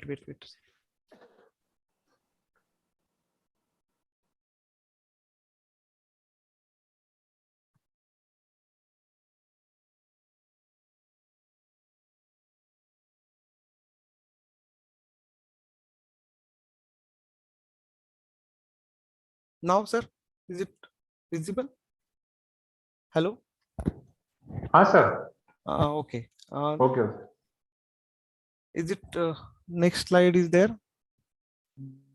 No, there is No, nothing. next slide is Slide not is coming not on changed, screen. sir. Okay. Wait. I think something is wrong with this. Now? No, sir. Yes. Yeah, now it's getting shift. Yeah. Is it visible, sir? Changing slides? No, sir. Actually, we have Slide a is plain, not. plain blue color slide. But the slides is not visible. Okay. There is a screen on the, but the slide is not there. Sir, open your presentation, sir. Yes. Yeah. Okay, na? Yes. Now, is it changing or? No. No, sir. It's not changing.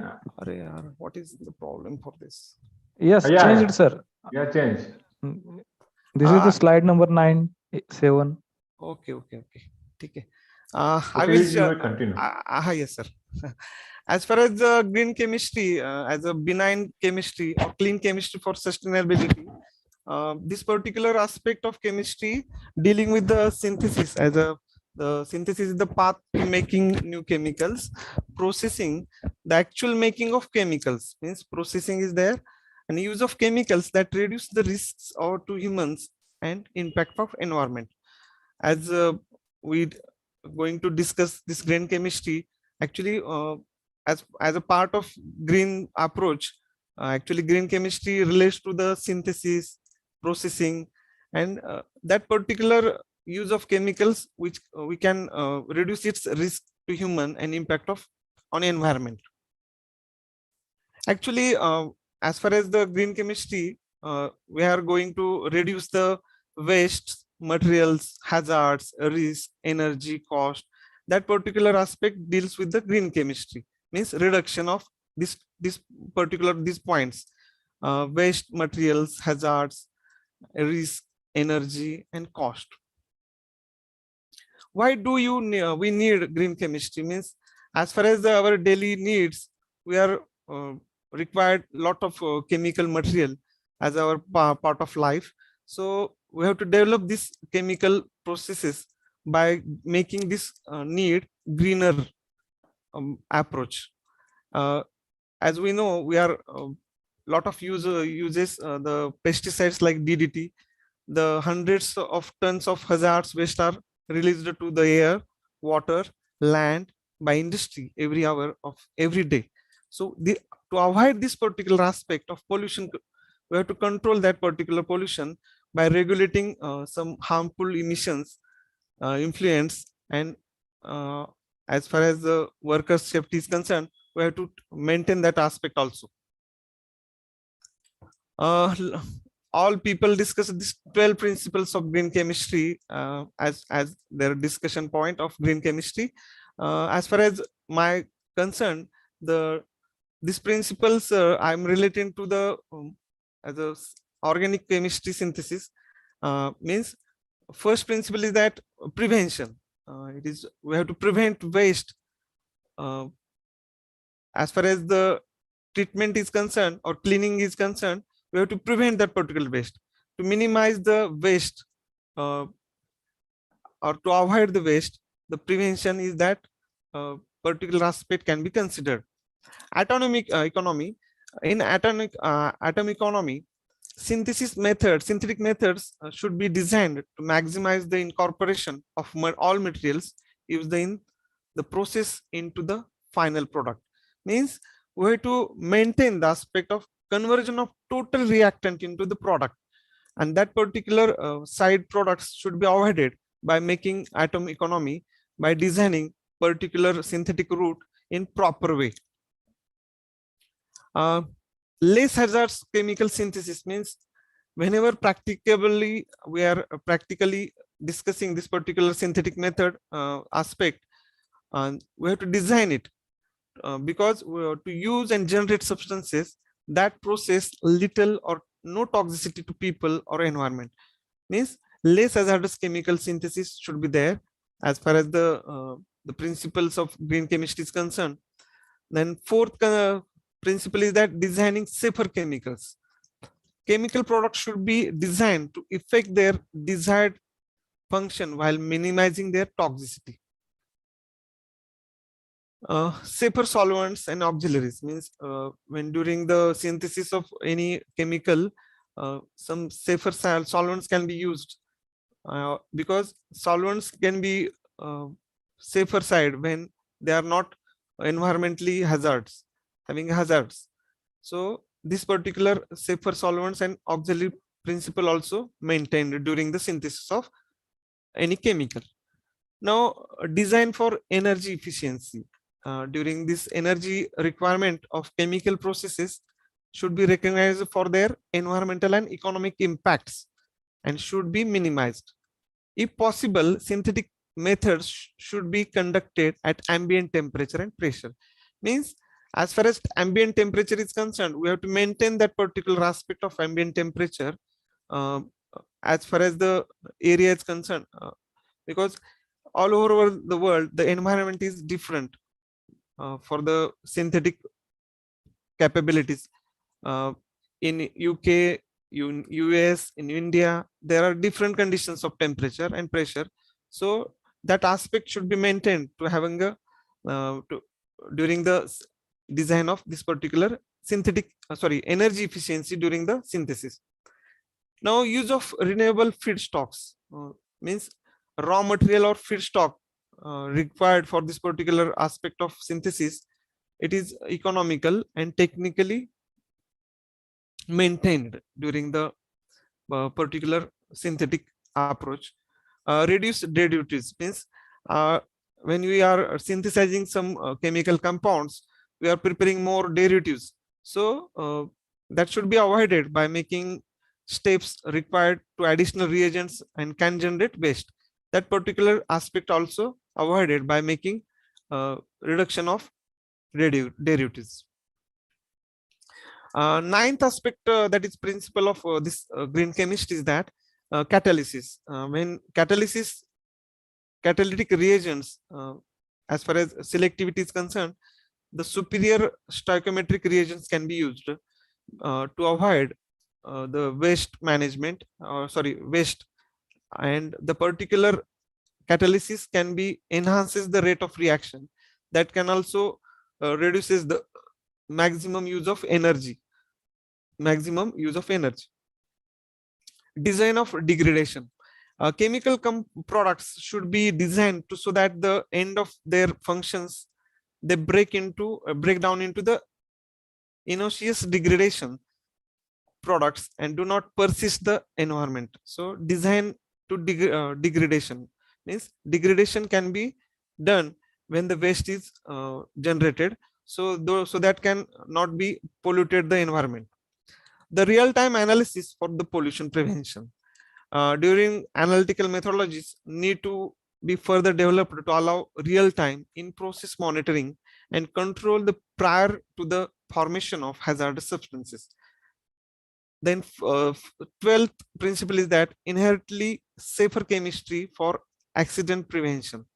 Substances and the form of substance used in a chemical process should be chosen to minimize the potential for chemical accidents, including releases and explosions and fires.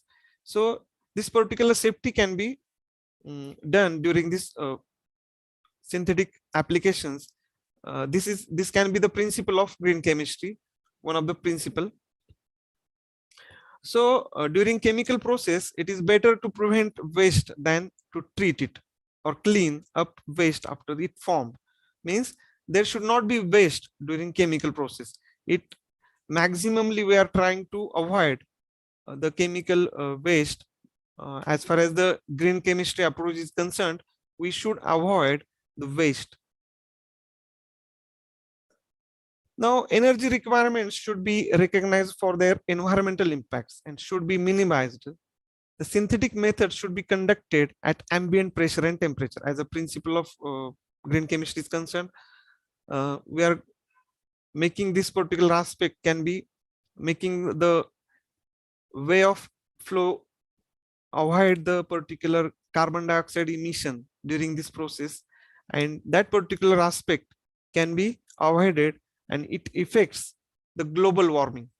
When the carbon dioxide emission is there in the atmosphere, there should be a large amount of global warming, as we are seen in over our world environment, that that particular aspect is discussed a lot of times.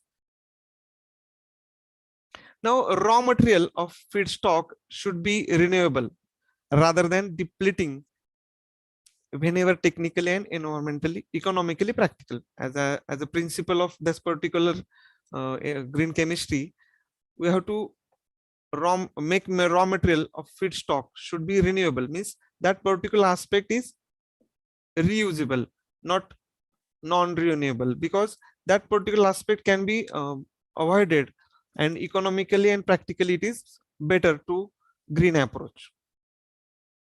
Now, global carbon cycling,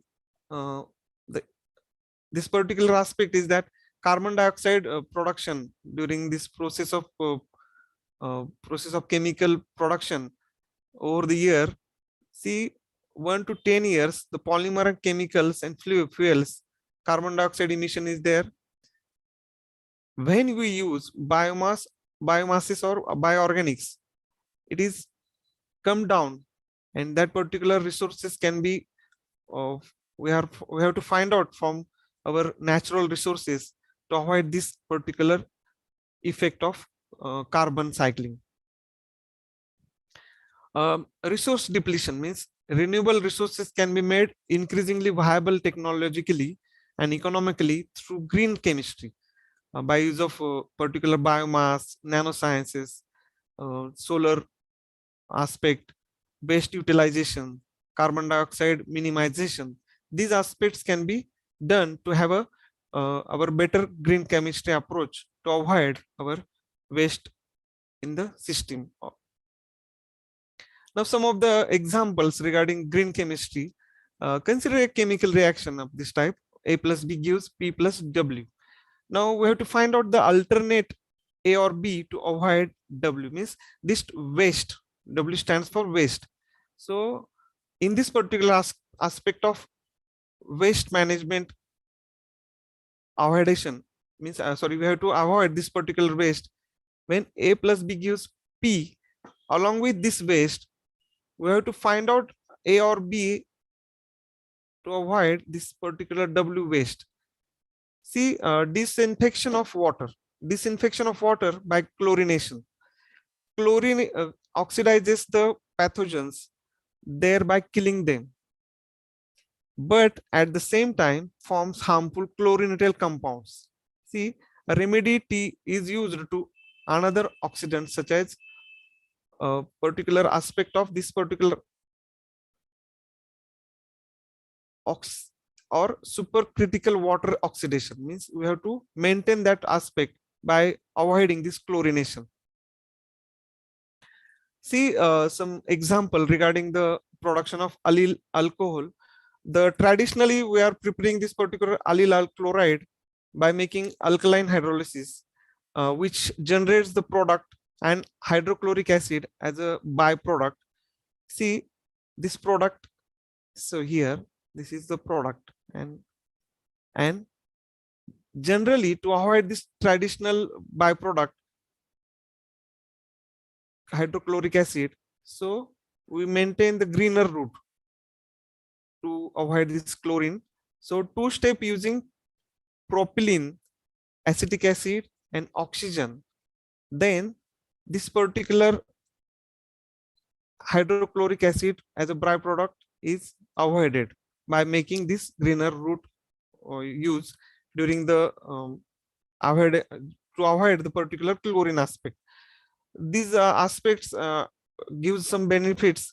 The acetic acid produced in second reaction can be recovered and used again for the first reaction, leaving no unwanted byproduct. See, in this particular reaction, when we are going to synthesize, there is a product that is CH3COOH, means acetic acid. This acetic acid can be reused for this particular aspect of synthesis of allyl alcohol. Now, production of styrene. Traditionally, two-step method starting with benzene, which is carcinogenic as we know, ethylene to form ethylene benzene, ethyl benzene, followed by dehydrogenation to obtain styrene by using particular benzene as a solvent. Now, greener route for this particular aspect, we have to avoid the benzene, and we are starting with xylene. This is the cheapest source of aromatics and environmentally safer than benzene. As we know, this xylene is having a less hazards than benzene. Now, there are another options still under development to start with toluene, benzene ring with CH3 tail, means we know toluene, benzene ring with CH3. Use of auxiliary substances. The use of auxiliary substances means examples like solvents, separation agents should be made unnecessary wherever possible and innocuous when used. See some of the reactions like solvents less reactions, solid A and plus solid B with grinding. We are not using solvent, only grinding process. Then we get solid C. This is quantitative yield. So is the example. We are only grinding this particular aspect. So there are avoiding the solvent, and only after grinding we are getting products with quantitative yield. Polylactic acids, PLA, for plastic productions. As we know, we can corn starch conversion is like this. Corn starch, this particular dextrose after fermentations gives lactic acids. This monomer production, lactide, polymer production, PLA, polymer modification is there. In that aspect, we are getting polymer grades, fibers, films, thermoforming, bottles, oven, non-oven, etc. can be the products of this particular synthesis of polylactic acid. Now, polyhydroxy alkylants, this PHAs, when used giving some sunlight to crop, sugar solution is there, then fermentation, pH is formed, plastic as a product, and that particular biodegradation to CO2 and H2O. Now, to synthesize ibuprofen is a ibuprofen is a common analgesic and anti-inflammatory drug used widely. About 30 million of ibuprofen of this particular synthesis having a use, and the waste of this particular is 35 million IB. And the greener synthesis of BHC, Boots, Hoist, and St. Clean's company can be dramatically reduce this waste product generation. This particular boots and hoists cleanness company can dramatically reduce this waste product generation. As far as the demand is concerned, this particular ibuprofen synthesis classic route having a 6 steps. These 6 steps, see over here, there is a hazard material is releasing. So we have to avoid this particular aspect. So in classical route, atom economy is 32%. If the synthesis were to be used today, the amount of byproducts per year 27,000. This product is less and the waste is larger. So we have to avoid this particular aspect because we are getting only 32% of ibuprofen by using this classical route. So the boots and this hoist synthesis of ibuprofen, this is greener route having a 3 steps. There is no solvent.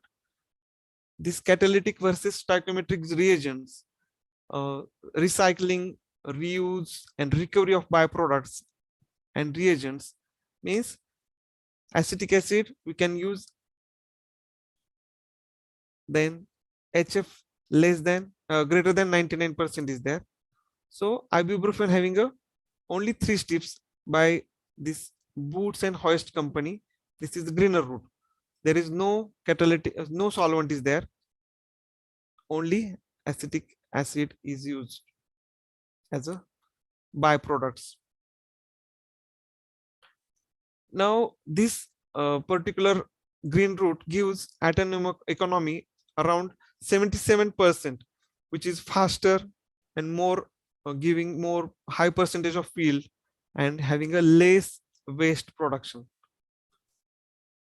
See this ibuprofen development of a cleaner process, this particularly traditionally we are seeing 6 steps and greener process having a 3 steps catalytically, and atom economy having a 40% less and over here 80% greater. So this ibuprofen, as far as the green chemistry is concerned, this company developed this particular aspect of formation of ibuprofen in 3 steps only as a green approach. This is also one of the example, particularly pregabalin. This marketed under the brand name Lyrica, among others, is the medication used to treat epilepsy, neuropathic pain. These drugs can be used having a, and we have to synthesize it. It is required for our all problems regarding migraine, social anxiety disorder, alcohol withdrawal. This can be avoided by using this drug. This green chemistry approach in this particular process, pegabalin, that is Lyrica, as a drug for the treatment of neuropathic pain. Medicinal chemistry regarding this particular drug can be synthesized in 10 steps, having a 33% overall yield, cost around $6,000 yearly. So actually this is the way of synthesizing this particular pregabalin drug by a traditional way. Now the process can be more efficient. So racemic pregabalin, there should be a final step in classical resolution. Wrong enantiomer difficult to recycle. E factor is 86. So this particular aspect is that overall 25 to 29% overall particular aspect of product formation. This route can be changed, means we have to get higher yields around 42%. The original catalyst used this particular catalyst, and that particular aspect is can be done by using this particular hydrogenation route. There is a enzymatic route also is there for this particular synthesis that can be used as a greener approach. These are the aspects of the green approach to synthesize that particular drug, pregabalin. This is another drug to synthesize classically and greener approach. This is the atorvastatin drug, and that particular drug can be synthesized by using greener approach. As far as the comparison of chemical and biocatalytic reactions, chemical process is slow.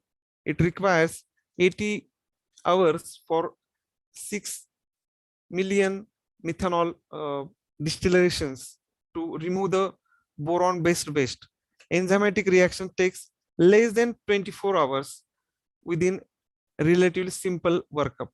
The quality of this work by using enzymes is highly selective, giving improved cis-trans ratio, triethylborane, that particular triethylborane, pyrophoric and toxic, that particular use is triethylborane, NaBH4 is safety hazard, H2 resources, multiple solvents, and low temperature requirement eliminated in this particular biocatalytic reactions, not chemical reactions. So better way to use this particular biocatalytic means use of enzymes to have a better results and safer results. These are the examples. So environmental benefits, here we have to discuss. The total organic waste for reduction step will be reduced by 3.4 million liter per annum. That is 65% reduction is there. Liquid nitrogen uses of 3 million liter per annum is eliminated. Large savings is in energy use and processing time is there. See, aqueous waste, this is chemical and enzymatic way, and this is organic waste.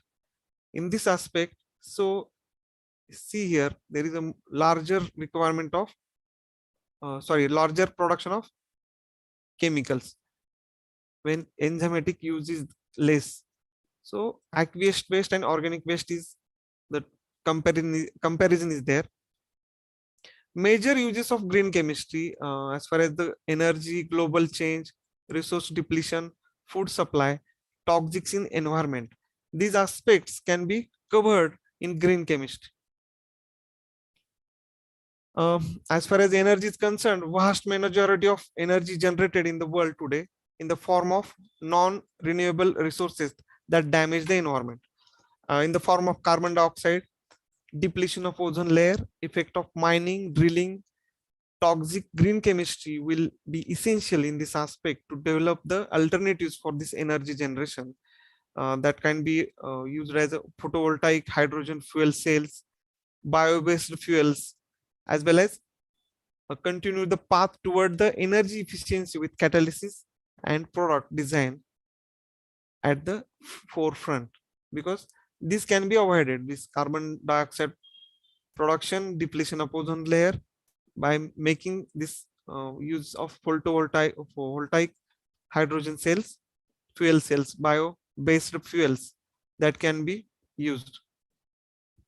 Now, global change regarding this green chemistry is concerned, there should be a climate change, oceanic temperature changes, stratospheric changes, chemistry, global distillation can be addressed through the development and implementation of green chemistry technologies. Now, resource depletion due to the overutilization of non-renewable resources, natural resources are being depleted at the unsustainable route.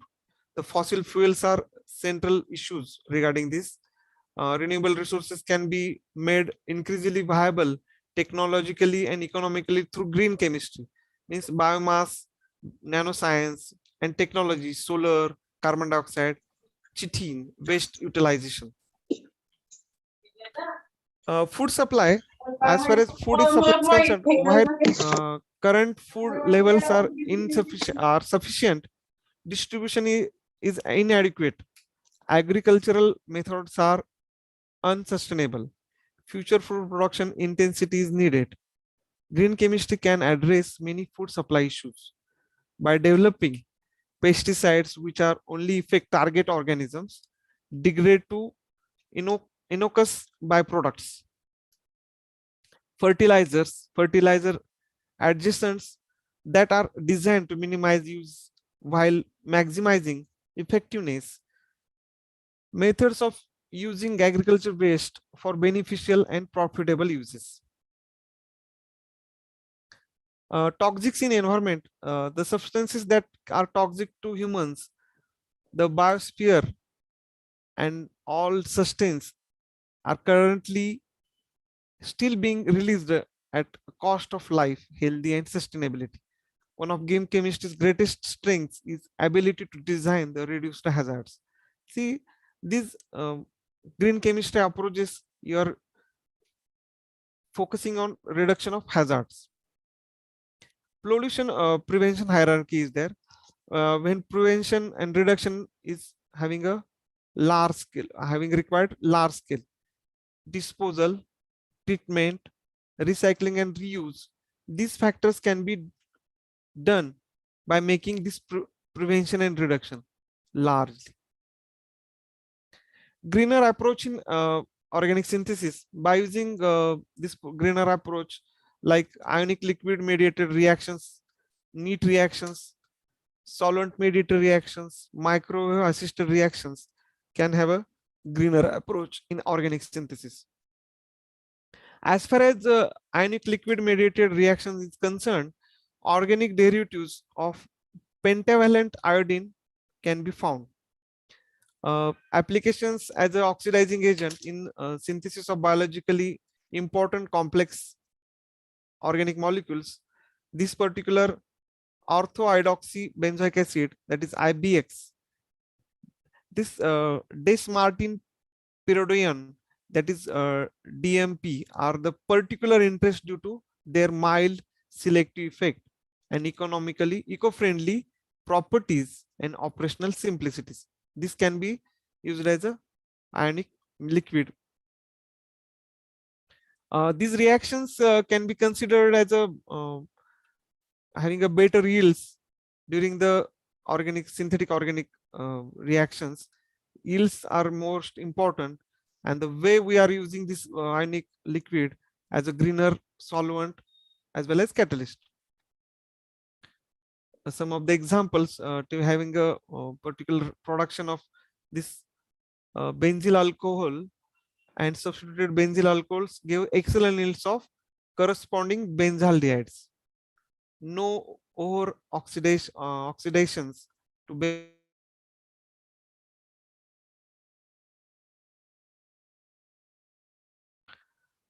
this Friedhandler synthesis of quinolines is also one kind of ionic liquid.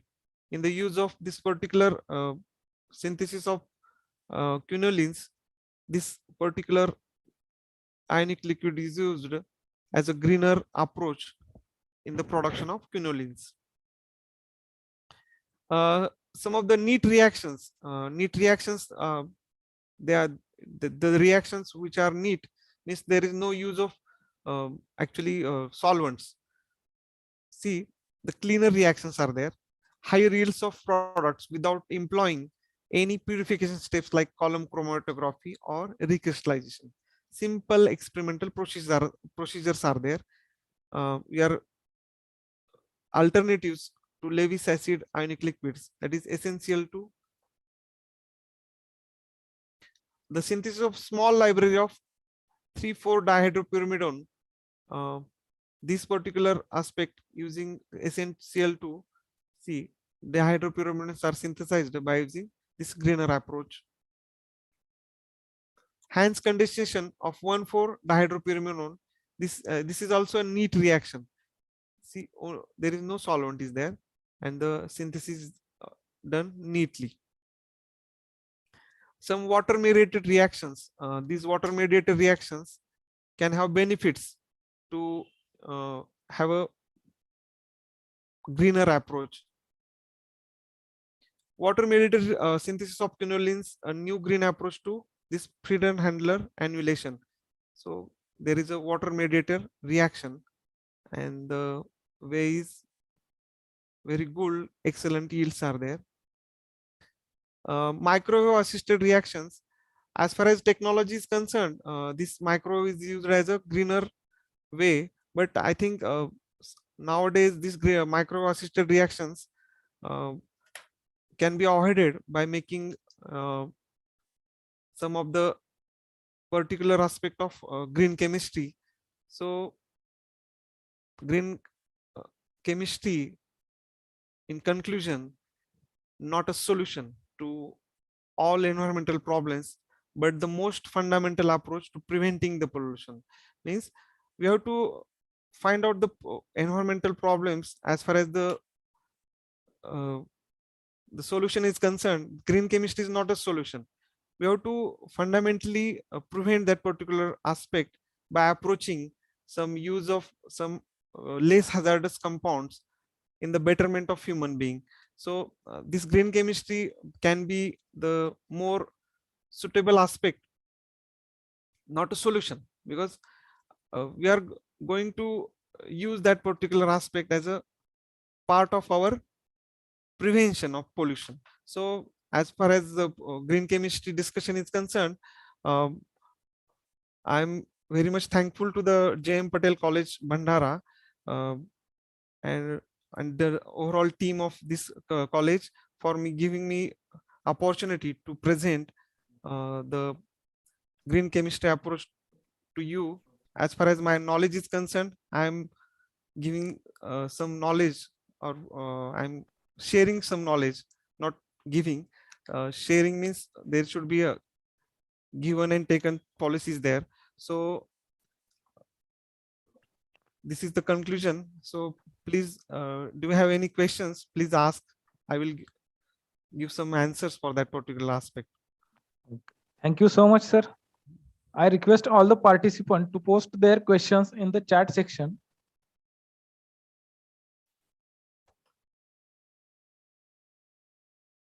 No, there is no any question. Okay, I think there is no question. So I conclude this presentation.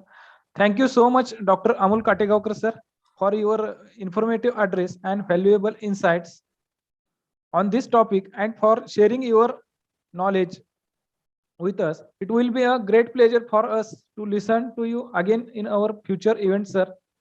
Thank you so much. Thank you. I just want to announce one thing, that all the participants will need to fill up a feedback form, which will be sent on Telegram group to you after this session gets over.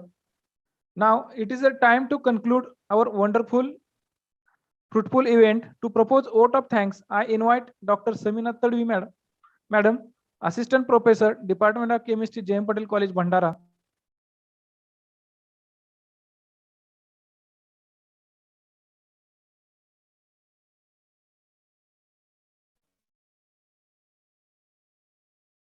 On the behalf of organizing committee, it is my privilege to propose the vote of thanks in the two-day national webinar on green chemistry for sustainable future, organized by Department of Chemistry, J.M. Patel Arts, Commerce and Science College, Bhandara, under DBT Star College scheme. I express deep sense of gratitude to very respected Principal Sir, Vikas Domne Sir, for blessing us with his word of wisdom. Thank you very much, sir, for your constant encouragement and support in organizing such programs. We are indebted to the inaugural and keynote speaker, Professor P.P. Mahodikar, sir, Senior Professor, Head, Department of Industrial Chemistry, and ex-Pro Vice Chancellor of Kavitri Bahinabai Chaudhary, North Maharashtra University, Jalgaon, for enlightening us with a very informative and excellent presentation on green chemistry, history, development, and prospects. Thank you very much, sir. We are thankful to resource person, Dr. Gaurav Gupta, sir, Assistant Professor, Department of Chemistry, GT Patil College, Nandurbar, for highlighting importance of ionic liquids as a promising green and sustainable alternative to the volatile organic solvents for organic transformations. Thank you very much, sir. We are thankful to today's resource person of technical session first, Dr. Vikas Gitte sir, Associate Professor, Head, Department of Polymer Chemistry, Kavitri Bahinabai Chaudhary, North Maharashtra University, Jalgaon, for giving plenary talk on bio-based polymer for coating a green approach. I am also thankful to today's resource person of technical session 2, Dr. Amol Kategaonkar sir, Assistant Professor, MVP Samaj KS KW Arts Science and Commerce College, Sidco Nashik, for giving nice presentation on green chemistry, preventing pollution, sustaining the earth. We are grateful to Dr. Karthik Panikar sir for highlighting the need to develop green technologies in his address, and we also thanks Dr. Karthik Panikar sir for technical support in the organization of this national webinar. Thank you very much, sir. I am thankful to Dr. Shyam Dafre sir, convener of national webinar, as well as coordinator of DBT Star College scheme and head Department of Chemistry for their valuable introductory remarks. We express our thanks to Dr. Padmavati Rao Madam, Head Department of Botany, Dr. Veena Mahajan Madam, Head Department of Zoology, for their presence and support. We will short of words to express our gratitude to all the participants in the national webinar. We are thankful to teaching faculty members and students, participants of Jem Patel Arts Commerce Science College Bhandara, teaching faculty members and students of our beneficiary institutes, MB Patel College Sakoli, SN More College Tumsar, Nutan Kanya High School Bhandara, and Bansilal Lahoti Nutan Maharashtra School Bhandara. Thank you all for your motivation and support.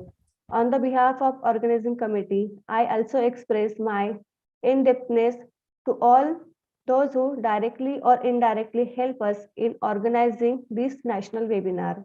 Last but not the least, we express our deep sense of gratitude to the Department of Biotechnology, Ministry of Science and Technology, Government of India for awarding DBT Star College scheme. Thank you. Thank you all. And for this webinar, the feedback link is posted in the Telegram group, and within the 5 to 7 days, you will get the certificate. Thank you. And the session is concluded. Thank you, madam.